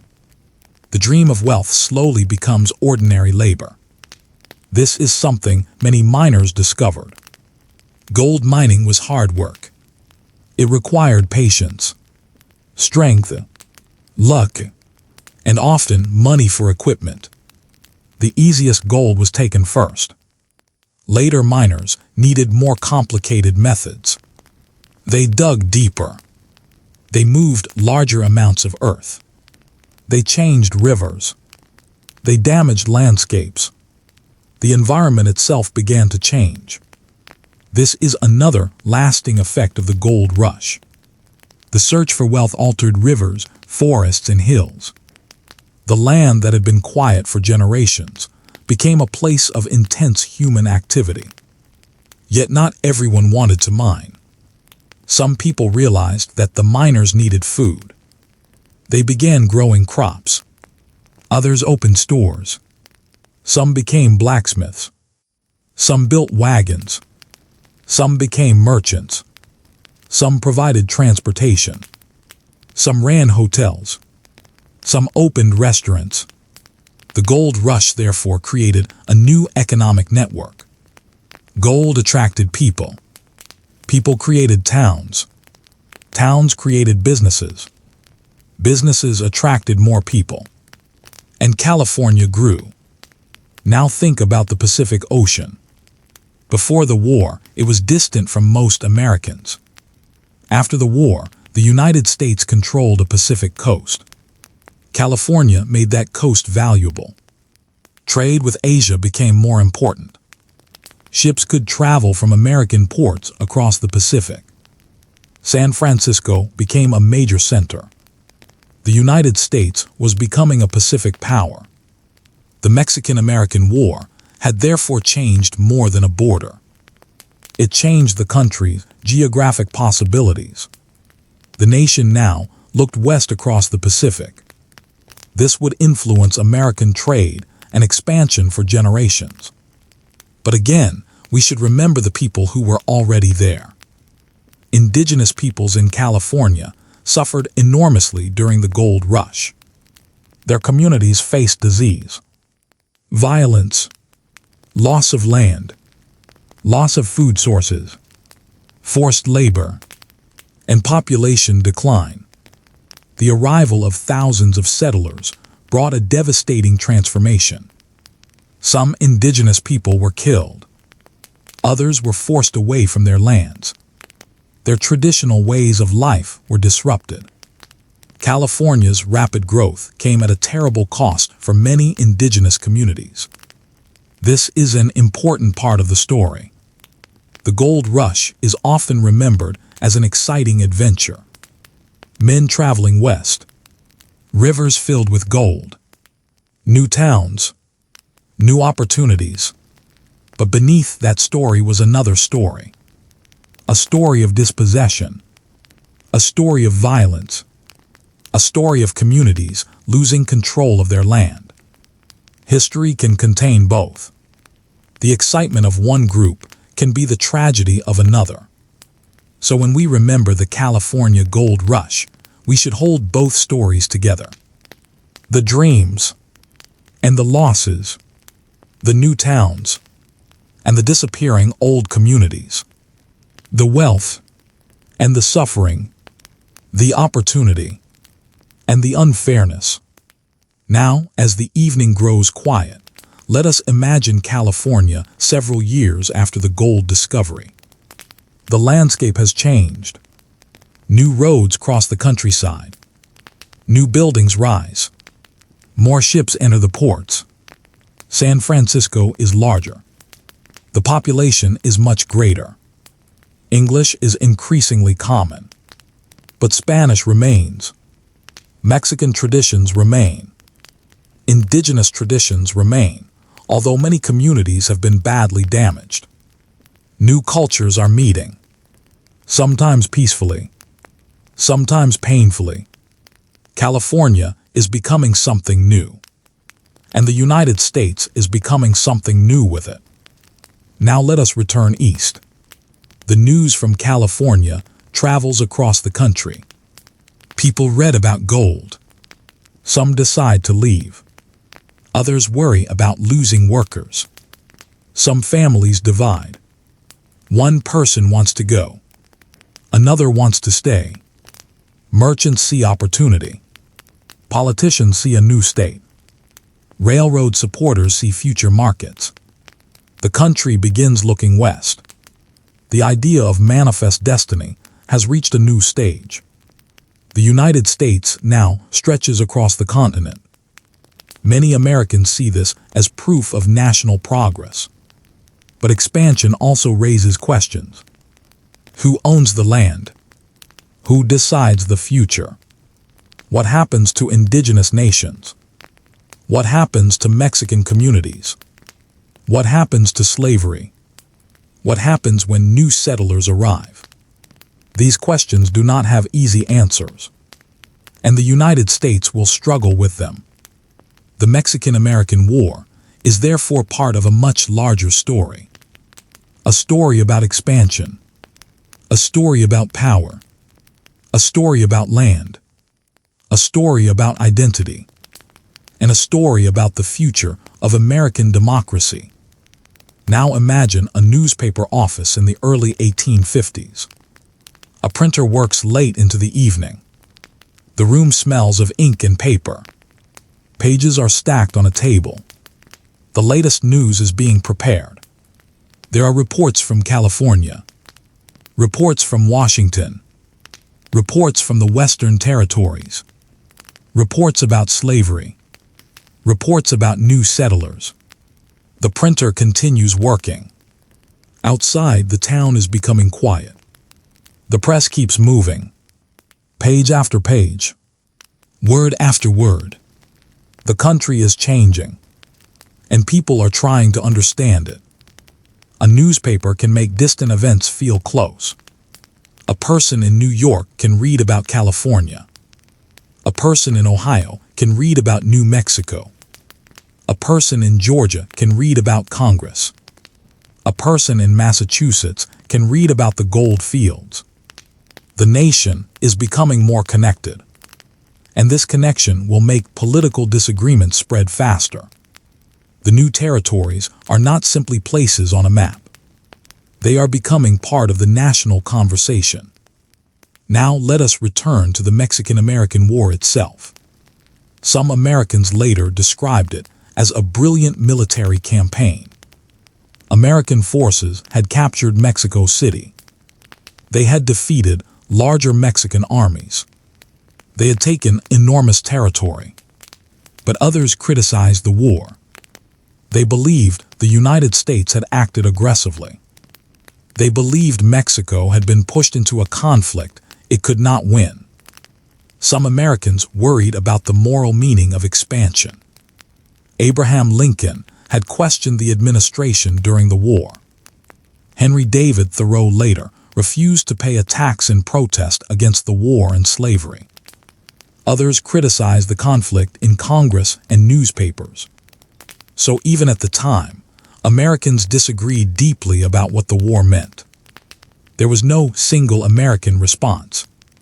And there was no single Mexican response. History is more complicated than a simple victory and defeat. The United States won the war. That is a fact. But victory did not mean everyone agreed with the war. And defeat did not mean every Mexican person viewed the treaty in exactly the same way. Different people experience the same history differently. Let us hold on to that thought. Now imagine the old border again. Before the war, it ran along one place. After the war, it moved. A line on a map. But behind that line are people. The Mexican rancher. The American settler. The indigenous family. The miner. The merchant. The soldier. The farmer. The child. All of them are living inside the consequences. The map is finished. The story is not. The new border creates new journeys. New journeys create new communities. New communities create new politics. And new politics create new conflicts. This is the long shadow of the Mexican-American War. It reaches into the 1850s, then the 1860s, and beyond. The territories gained from Mexico become part of the struggle over slavery. That struggle becomes increasingly bitter. Eventually, the United States enters the Civil War. The war with Mexico did not directly cause the Civil War by itself, but it helped create the territorial questions that made the slavery debate more difficult. Many Americans who had fought in Mexico would later become important figures during the Civil War. Some became generals. Some became politicians. Some became national leaders. The experience of Mexico shaped a generation of American military officers.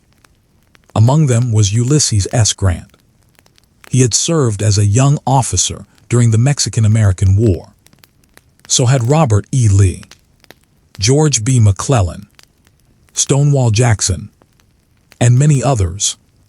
They would later fight on opposite sides during the Civil War. The Mexican-American War therefore became a kind of military training ground for some of the officers who would later lead the armies of the Union and Confederacy. Again, the connections continue. A war in the 1840s, a political crisis in the 1850s, a civil war in the 1860s. History moves like a long river. One event flows into another. But tonight, we can remain in the quieter years after 1848. California is growing. New Mexico is changing. The Western territories are filling with new settlers. The Pacific is becoming more important. The United States is larger than ever. And Mexico is rebuilding after a painful defeat. The two countries now share a new border. A border that will remain important for generations. People will cross it. Trade will cross it. Languages will cross it. Families will cross it. Cultures will cross it. The border will separate countries, but it will never completely separate people. That is another quiet truth. Borders can divide governments. They cannot completely divide human relationships. Families can live on both sides. Languages can be spoken on both sides. Food can be shared. Music can cross. Stories can cross. Trade can cross. People continue moving. And so the relationship between Mexico and the United States will continue. Sometimes peacefully, sometimes with tension, but always connected.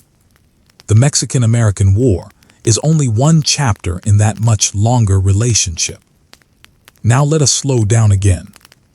Imagine California at sunset.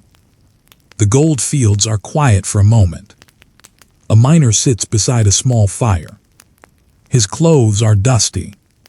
His hands are tired. He looks across the darkening landscape.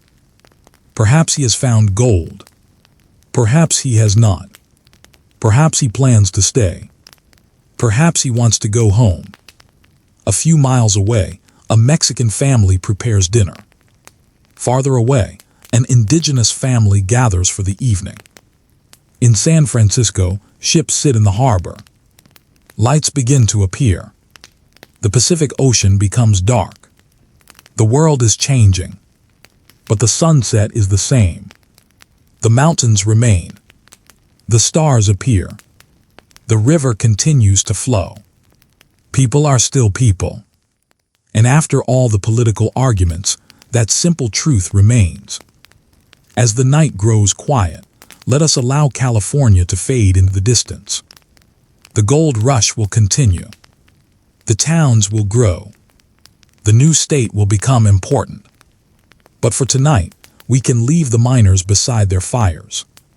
We can leave the ships resting in the harbor. We can leave the old ranches beneath the stars.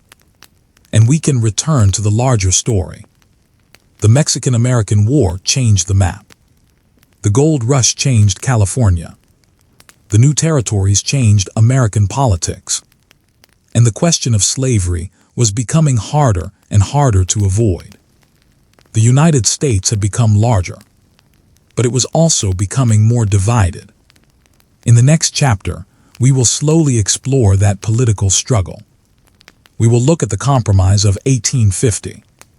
We will consider California's statehood. We will see how the new Western territories became part of the growing argument over slavery. And we will follow the people who were trying to decide what kind of country the United States would become. For now, though, let the evening settle. Imagine the Pacific coast beneath a quiet sky. The ocean is dark. The mountains are still. A small fire glows in the distance. Someone closes the door of a wooden cabin. Someone else walks slowly back toward a camp. The gold lies hidden beneath the earth. The new border stretches across the continent. And the future is waiting. Take a slow breath. Let the old roads become quiet. The war is over. But history continues. Good night. Rest well. And when you are ready, we will continue our slow walk into the years that followed. Welcome back to my channel. Tonight, we continue our slow journey through the history of the Mexican-American War. The soldiers have gone home. The treaty has been signed. California is changing. The Western territories are filling with new settlers. And the United States now stretches all the way to the Pacific Ocean. At first, this sounds like a moment of great success. A larger country, more land, new ports, new opportunities. But there is a quiet question beneath all of it. What kind of country would this larger United States become? The question was not easy, because the new land brought an old argument with it. Slavery. Would slavery be allowed in the territories gained from Mexico? Would those territories become free? Would they become slave territories? Who would decide? Congress, the people living there, the federal government, the states. These questions would occupy American politics for years. So tonight, we will slow down and walk through this period carefully. There will be no need to hurry. Imagine Washington, D.C. in the late 1840s. The city is busy. Carriages move along the streets. Politicians enter government buildings. Newspapers are printed every day. Letters arrive from across the country. And inside the Capitol, representatives and senators are discussing the future of the new Western lands. A map is spread across a desk. The map shows the United States. Texas is large. California stretches along the Pacific. New Mexico lies between the Western mountains. The territory looks enormous. But the politicians are not simply looking at geography. They are looking at power. Every new state could change the balance in Congress. Every new territory could influence the future of slavery. And every new decision could affect the relationship between North and South. For decades, the United States had tried to keep a balance between free states and slave states. It was an unstable balance. But it was a balance. Now the Mexican cession threatened to disturb it. California was already growing rapidly. Gold had brought thousands of people west. The population was increasing. California wanted to become a state. And many Californians wanted to enter the Union as a free state. This created a problem. If California entered as a free state, the number of free states would become larger than the number of slave states. Southern politicians feared that this would weaken their influence. But there was more than political power involved. For many white Southerners, slavery was tied to their economy and social system. For many Northerners, slavery was increasingly seen as a moral and political problem. Some wanted slavery abolished everywhere. Others simply wanted to prevent its expansion into the Western territories. Still others were not strongly opposed to slavery, but feared that it would divide the country. So the debate had many sides. There was no single Northern position. There was no single Southern position. People disagreed within their own regions. But the disagreement was becoming sharper. Now imagine a senator sitting at his desk. He receives letters from voters. One letter says California must be free. Another says the South must be protected. Another says the country should avoid conflict. Another demands an end to slavery. Another argues that each territory should decide for itself. The senator reads one letter. Then another. Then another. The pile grows. The pressure grows. And outside the Capitol, newspapers are making the debate even louder. The country is watching. Now let us move west again. Imagine California in 1849. The gold rush is growing. People are arriving from everywhere. The population is changing almost every month. San Francisco is becoming crowded. Mining camps are appearing. New roads are being built. And people are asking for government. They need courts. They need laws. They need officials. They need protection for property. They need a system for settling disputes. California cannot remain an informal mining region forever. So leaders begin organizing a government. A constitution is written. And the question of slavery appears again. California's constitution prohibits slavery. California wants to enter the Union as a free state. The news reaches Washington. The political debate becomes even more intense. In Congress, one of the most important figures is Henry Clay. Clay is an experienced politician. He is known for trying to find compromises between opposing sides. By 1850, the country is under enormous political pressure. California wants statehood. Texas has claims to land in the Southwest. New Mexico needs a government. The issue of slavery in the territories remains unresolved. And Washington, D.C., itself has a slave trade that some politicians want to end. Everything seems connected. Henry Clay proposes a series of measures. These ideas become known together as the Compromise of 1850. The Compromise is not one simple law. It is a collection of measures designed to reduce tensions. California would enter the Union as a free state.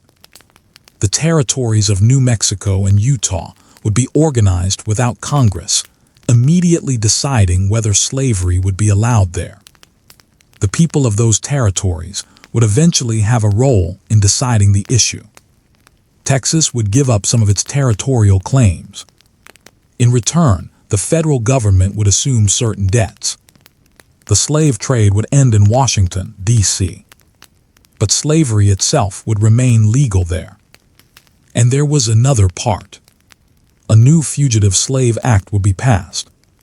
This law would make it easier for slaveholders to recover enslaved people who had escaped. This part of the compromise would create enormous anger in the North. For many people, it made the slavery question impossible to ignore. Let us slow down here. The Compromise of 1850 was an attempt to calm the country. But sometimes a compromise does not solve the deeper problem. It simply gives everyone a little time. The United States was becoming larger, but the argument over slavery was becoming deeper. The new territories made that argument unavoidable. Imagine a small town in the north. A newspaper arrives. People gather around it. They read about California. They read about the new law concerning escaped enslaved people. Some are angry. Some are confused. Some are frightened. A few believe the compromise has saved the country. Others believe it has only delayed a larger conflict. Now imagine a town in the South. The same newspaper arrives. People read about California entering as a free state. Some worry that the South is losing political power.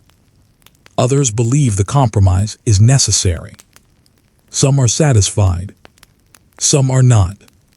Again, there is no single reaction. Different people see the same event differently. The country remains together. But the tension is growing. Now let us return to California. The new state is changing rapidly. Gold continues to attract people. San Francisco grows.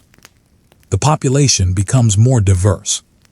The economy expands. But statehood does not solve every problem. Land disputes continue. Mexican Californios face difficulties. Indigenous peoples face terrible pressures. New settlers compete for resources. The government struggles to keep up with rapid growth.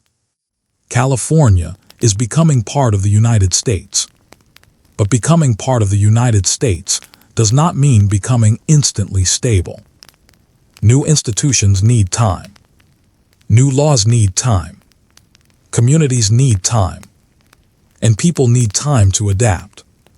Now imagine a Mexican Californio standing outside his home. He looks toward a road. A wagon is moving along it. The people inside are new settlers. They may be traveling toward the gold fields. The Californio watches them pass. He has seen many changes already. First, the Mexican government. Then the American occupation. Then the treaty. Then the gold rush. Now statehood. In just a few years, the political world has changed completely. But the land beneath his feet is still familiar. The hills are still there. The same rivers flow. The same trees grow. The old memories remain. History can move quickly, but landscapes often change slowly. This contrast is beautiful to imagine. A new flag above an old landscape. A new government in an old town. New people walking on old roads. The past and present existing together. Now let us look at the issue of slavery more closely. The United States had inherited the problem from its earlier history. Slavery was already deeply established in the South. Millions of African Americans were enslaved. They were forced to work. They were denied freedom. Families could be separated. People could be bought and sold. The institution had existed for generations. The expansion of the United States raised a difficult question. Would slavery expand with the country? If new territories allowed slavery, the institution could spread west. If new territories banned it, slavery would become increasingly concentrated in the existing slave states. This was not simply a question about geography. It was a question about political power. It was a question about human freedom. And it was a question about the future of the country. People began taking stronger positions. A new political movement grew in the North. The Free Soil movement opposed the expansion of slavery into Western territories. Its supporters did not all agree on everything, but they shared the belief that slavery should not spread into the new lands.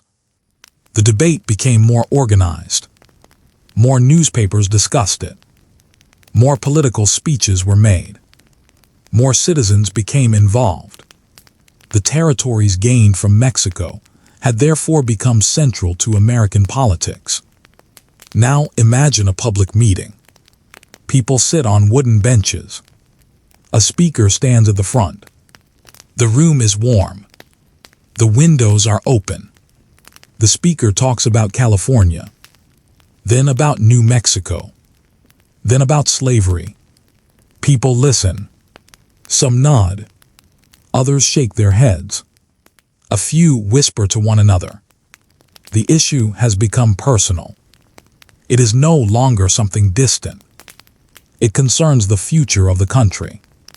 The Mexican-American War had ended, but its territorial consequences were creating a new political struggle. And that struggle would grow.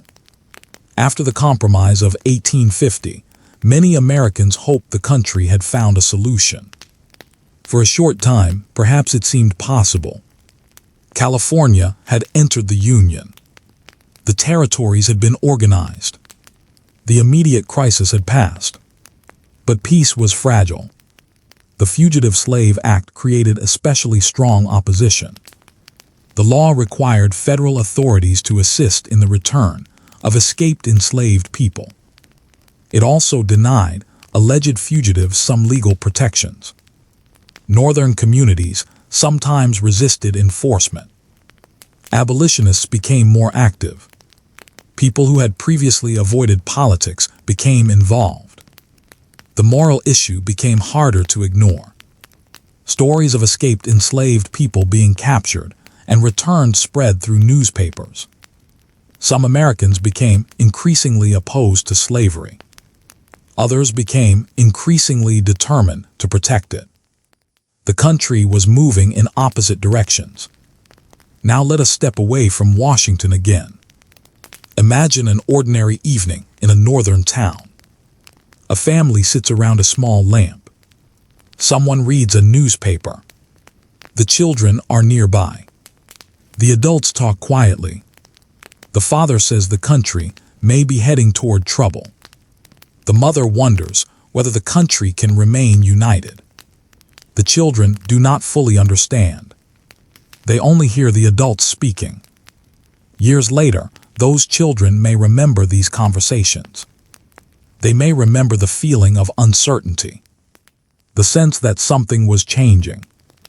That is how national history enters private memory. Through dinner tables, through newspapers, through conversations, through family worries, and sometimes through family decisions. Some young people will later join anti-slavery movements.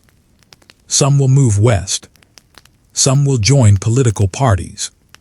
Some will become soldiers. Some will simply try to live their lives. History reaches everyone differently. Now let us return to the Western territories. New Mexico is developing differently from California. The population is smaller. The landscape is different. The old Mexican traditions remain strong. Spanish is widely spoken. Ranching and farming remain important. Trade routes connect the region with Mexico and the United States. American officials are establishing new institutions. But the area is not changing as rapidly as California. The gold rush has not transformed New Mexico in quite the same way. Still, American influence is growing. The Santa Fe Trail becomes increasingly important. Merchants travel between Missouri and New Mexico. Goods move across the plains. The West is becoming more connected. The old border between Mexico and the United States has become a new internal frontier. And with every traveler, the cultural mixture grows. Imagine a caravan moving slowly along the trail. Wagons carry cloth, tools, food, metal goods, household items. The travelers stop at night. They light a fire. They prepare food. They speak quietly. Perhaps they meet Mexican traders. Perhaps they meet indigenous travelers. Perhaps they see soldiers. Perhaps they see other wagon trains. The frontier is not empty. It is a meeting place. A place where cultures interact. Sometimes peacefully. Sometimes with tension. But always with movement. This movement would continue. And eventually, railroads would make travel faster. But in the early 1850s, the journey is still slow. The West is still large. Still distant. Still difficult. Now let us think about the people who did not choose to move. Mexican families who remained. Indigenous families who remained. Farmers, ranchers, town residents. These people did not wake up and decide to join an American expansion project. The expansion came to them. This is an important difference. For a settler traveling west, the new territory could represent opportunity. For someone already living there, the same arrival could represent uncertainty.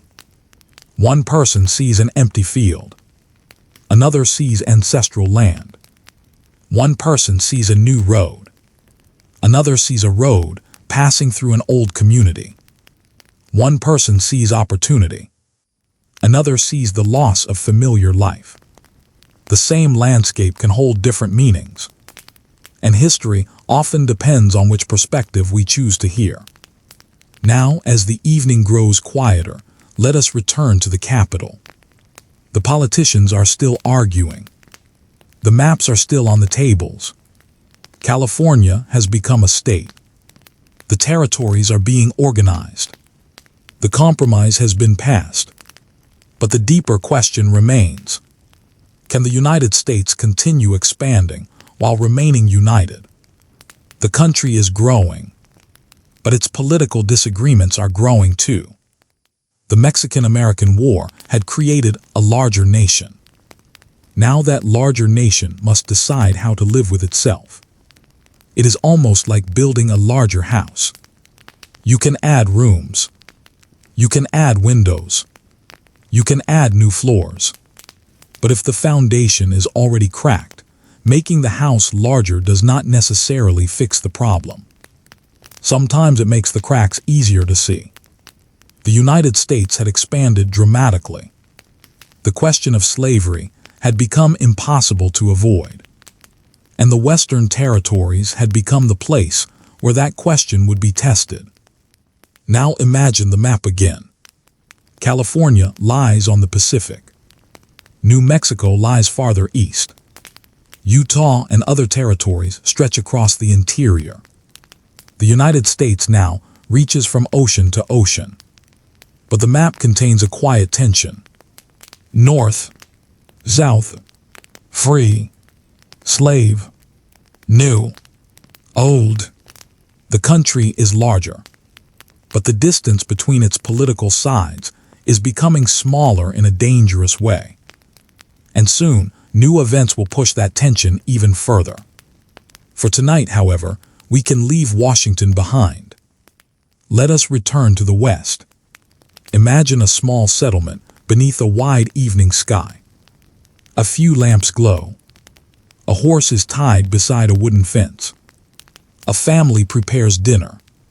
Someone is repairing a wagon. A merchant closes his shop. Far away, a miner searches a river. In another town, a newspaper is being printed. And in Washington, politicians are still arguing about the future. All of these places are connected. The new territories have brought them together. The Mexican-American War created the map. Now people are filling that map with new lives. Some will find wealth. Some will lose land. Some will build homes. Some will leave. Some will fight. Some will negotiate. Some will simply continue living. The future is uncertain. But the night is calm. Take a slow breath. Imagine the western mountains under the stars. The roads are quiet. The wagons have stopped. The campfires are small. California is sleeping. New Mexico is sleeping. The cities are becoming quiet. And across the country, people are preparing for another day. The argument over the new territories is not finished. The compromise has only delayed the deeper conflict. In the next chapter, we will continue slowly through the 1850s. We will see how the new territories became even more important. We will explore the growing political divisions. And we will follow the people whose lives were shaped by the changing American West. For now, let the map become quiet. The borders rest beneath the moonlight. The mountains stand still. The roads are empty. And the country waits. Good night. Rest well. We will continue our slow walk through history in the next chapter. Welcome back to my channel. Tonight, we continue our slow journey through the history of the Mexican-American War. The war itself is now several years behind us. The soldiers have returned home. The Treaty of Guadalupe Hidalgo has been signed. California has become a state. The gold rush has changed the western coast. And the United States has become a much larger country. But the story of a war does not end when the soldiers leave the battlefield. Sometimes the longest part of a war is what comes afterward. The new borders, the new laws, the new communities, the old memories, and the questions that nobody has fully answered. So tonight, let us take a slow walk through those years. There is no need to hurry. Imagine a quiet road somewhere in the American Southwest. The road is dusty. The sun is low. A horse walks slowly beside a wagon. The mountains appear in the distance. There are no modern buildings. No cars. No telephone wires. Only open land. For generations, people have traveled these roads. Mexican traders, indigenous travelers, ranchers, farmers, soldiers, merchants. Now American settlers are traveling them too. The border between Mexico and the United States has changed. But the roads remain, and the people continue moving. Some cross the border for trade. Some visit relatives. Some move permanently. Others simply continue living in the places where their families have always lived. The new border does not erase the old connections. Families can still speak to one another. Merchants can still trade. People can still travel. The Rio Grande is now an international boundary in an important part of the region. But rivers have never been very interested in politics. The water continues to flow. It does not stop because a treaty has been signed. It moves through the landscape just as it did before. That image gives us a quiet way to understand borders. People draw lines. Nature continues. Now imagine a small Mexican town near the new border. It is early morning. A baker opens his shop. A woman walks through the street carrying a basket. Children move toward a small school. A horse pulls a cart. The town is peaceful. But there is a new awareness. The border is nearby. Perhaps a customs officer stands at a crossing. Perhaps travelers need documents. Perhaps merchants must explain what they are carrying. A political line has become part of daily life. This was one of the lasting consequences of the treaty. The new border became a real part of people's routines. For some, it was simply an inconvenience. For others, it became a major part of their identity. And for families whose relatives lived on both sides, it could be especially complicated. Now let us move north. The American West is growing. The gold rush has brought thousands of people to California. The new territories are becoming more connected. American officials are establishing governments. New towns are appearing. Trade is increasing. The Pacific Coast is becoming more important. The United States now has a Western future. But the country is also facing a growing internal problem. Slavery. The new territories have made the question impossible to ignore. Where should slavery be allowed? Where should it be forbidden? Who should decide?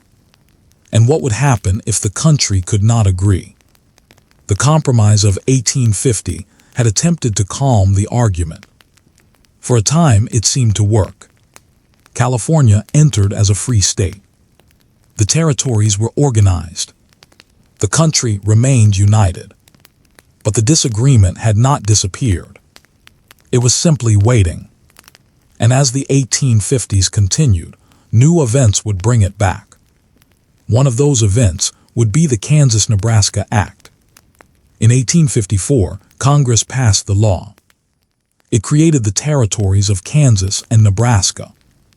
It also allowed settlers in those territories to decide whether slavery would be permitted. This idea was called popular sovereignty. At first, it sounded simple.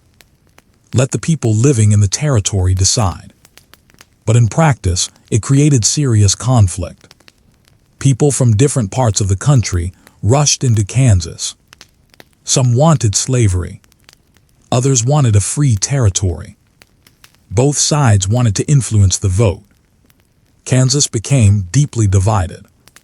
Violence followed. The period became known as Bleeding Kansas. This was not yet the Civil War, but it was a warning.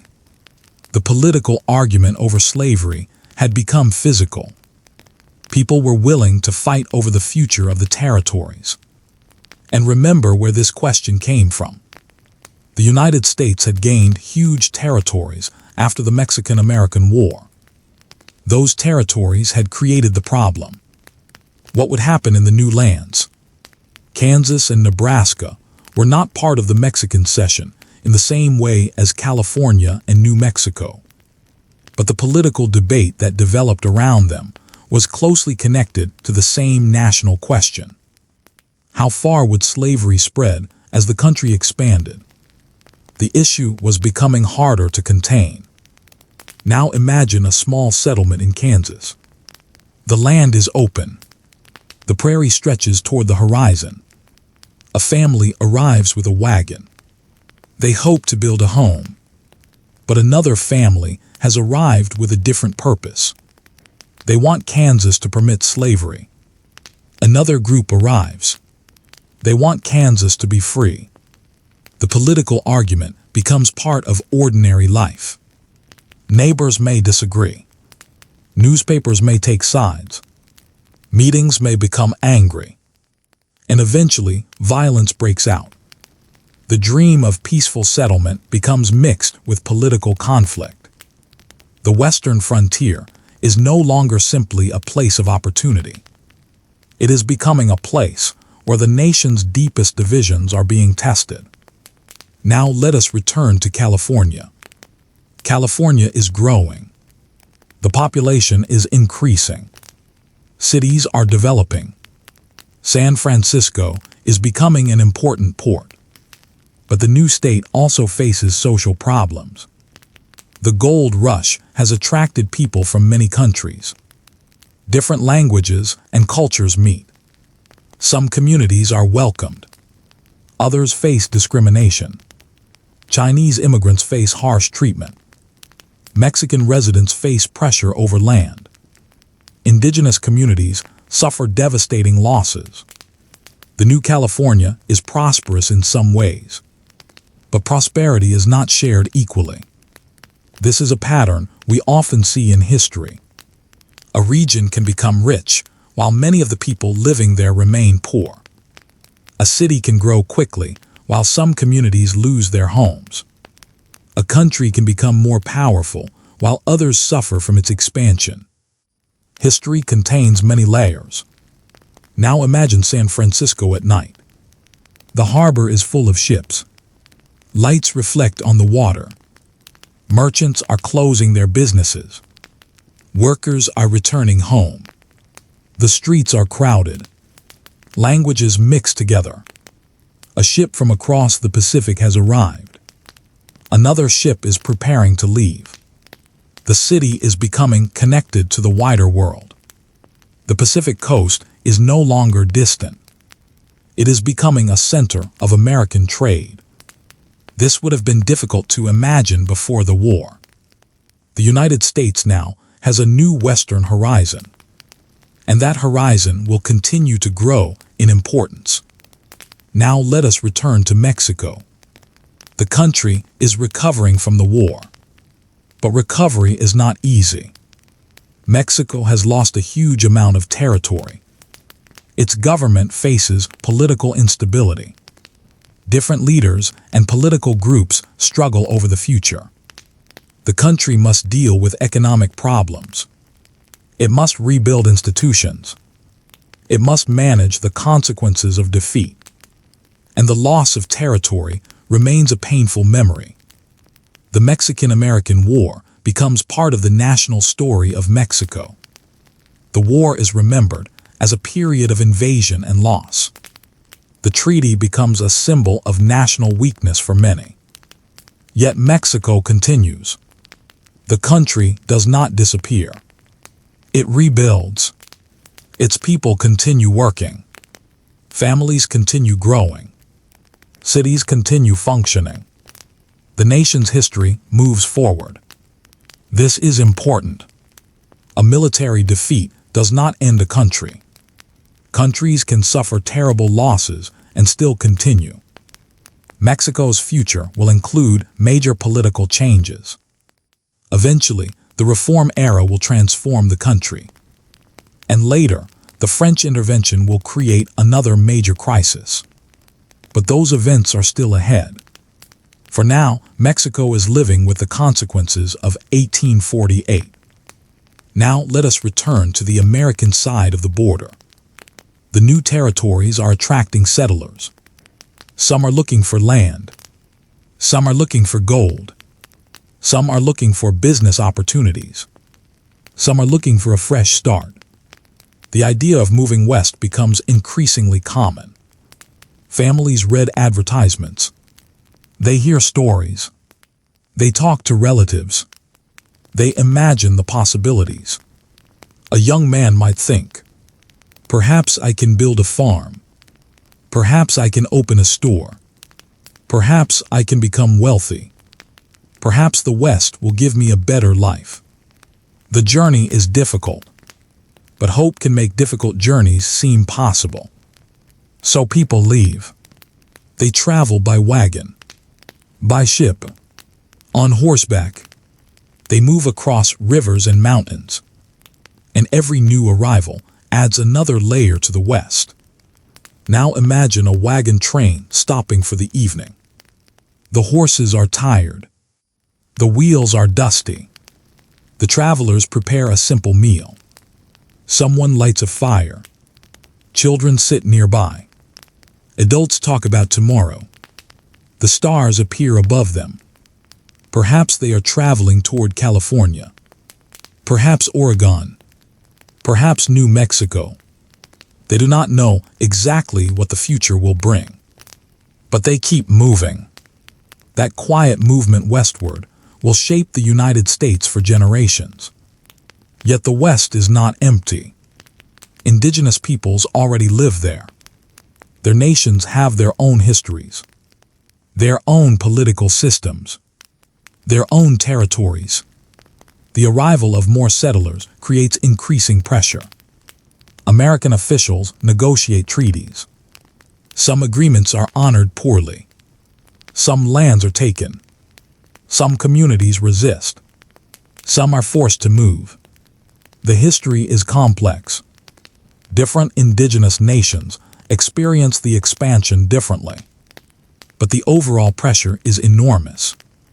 The United States is becoming larger, and indigenous peoples are being pushed into a smaller space. This is one of the darker consequences of expansion.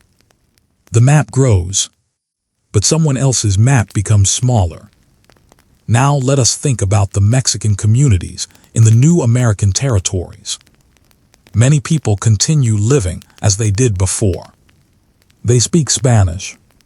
They maintain family traditions. They continue Catholic practices. They raise cattle. They farm. They trade. But they now live inside the United States. Some become American citizens. Others struggle with the new legal system.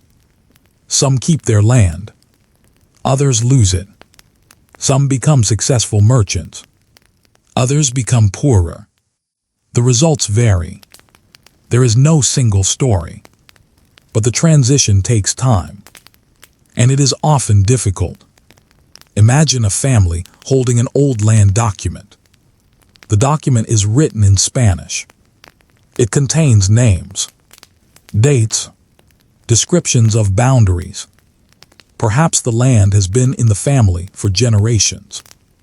Now a new court must decide whether the document is valid. The family waits. Weeks pass. Months pass. Perhaps years. During that time, lawyers become involved. Officials examine records. Neighbors may make competing claims. The family becomes uncertain. This is how large political changes can become personal.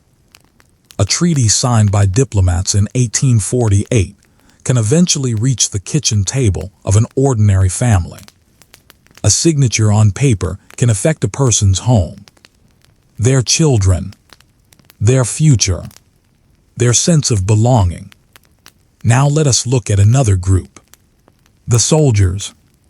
Many officers who had served in Mexico remain active in the American military.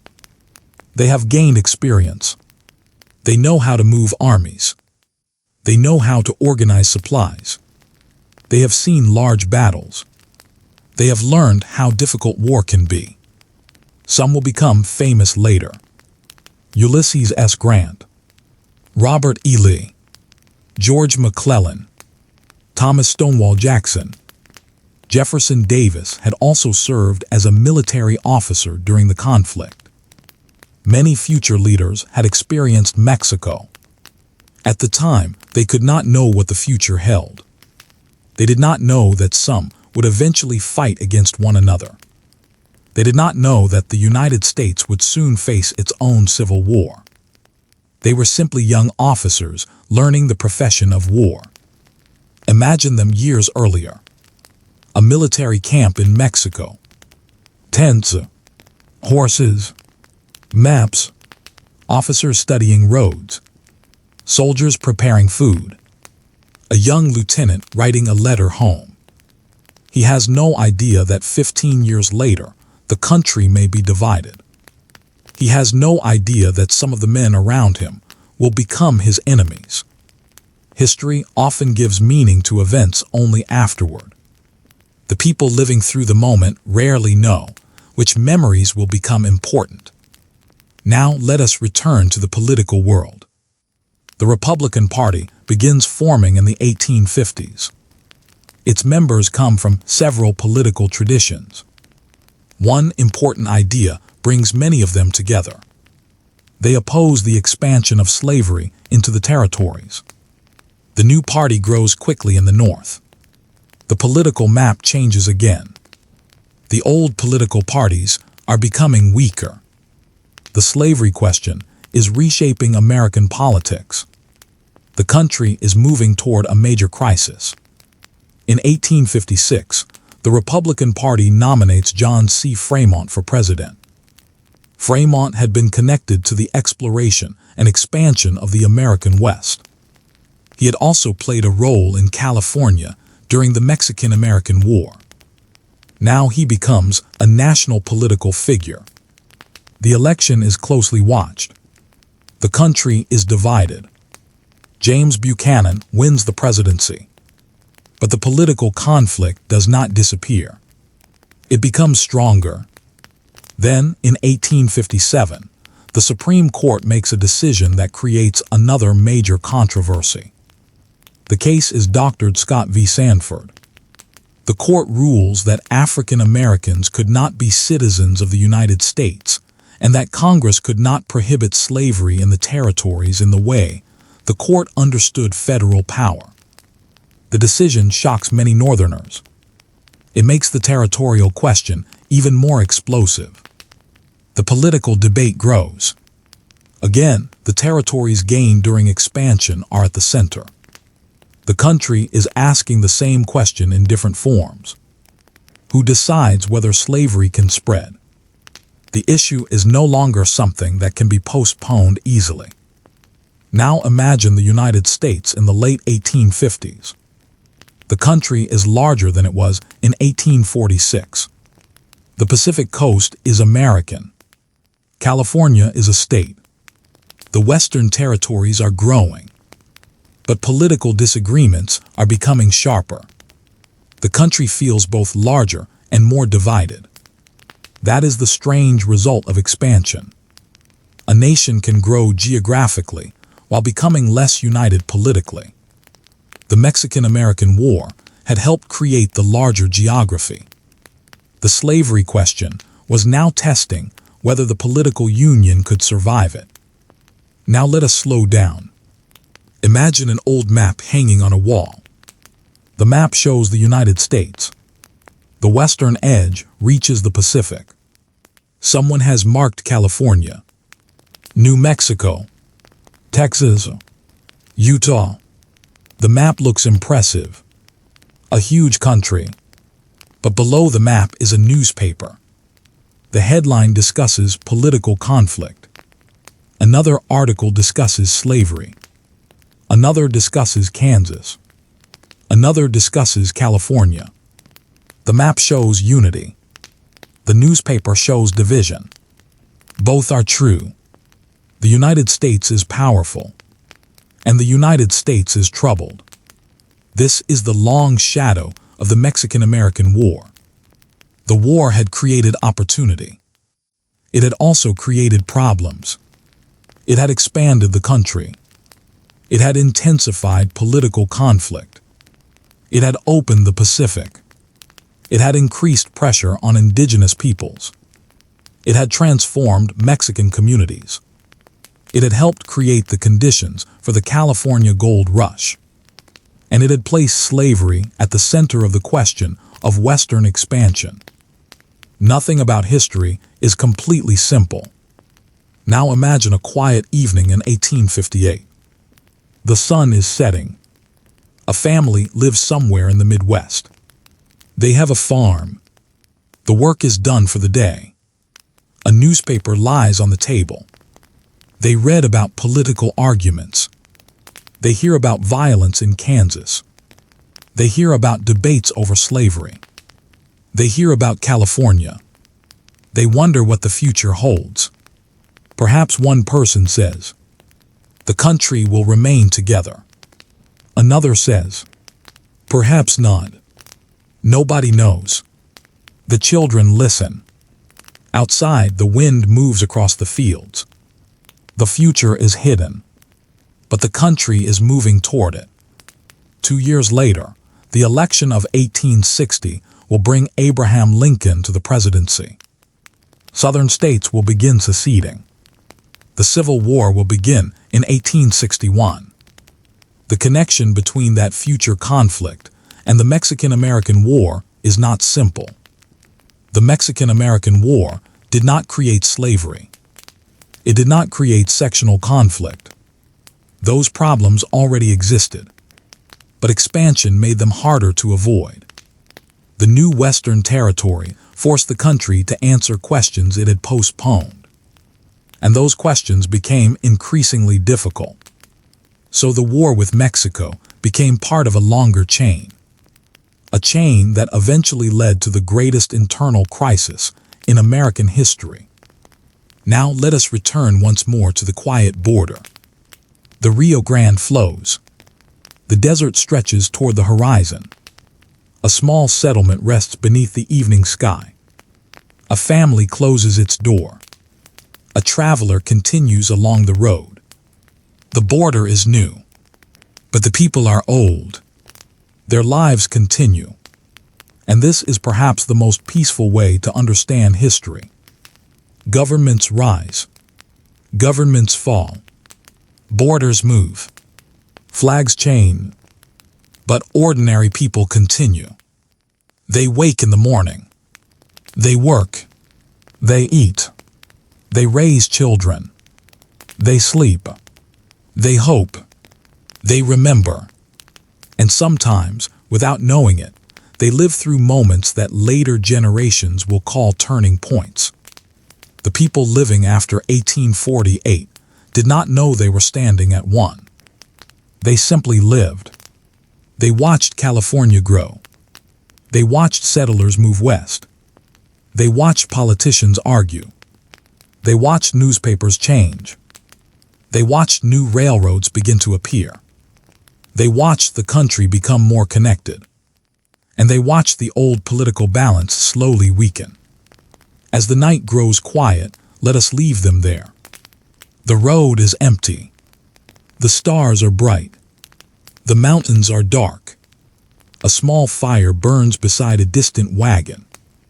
The American West stretches beyond the horizon. Mexico lies south of the new border. The Pacific lies far to the west. The country is larger than ever. But the future is uncertain. The long shadow of the war reaches forward. Not through battles, not through cannons, but through land, politics, migration, memory, and people. Take a slow breath. Let the noise of the 19th century become softer. The newspapers become quiet. The political arguments fade. The wagon wheels stop. The campfires become small points of light.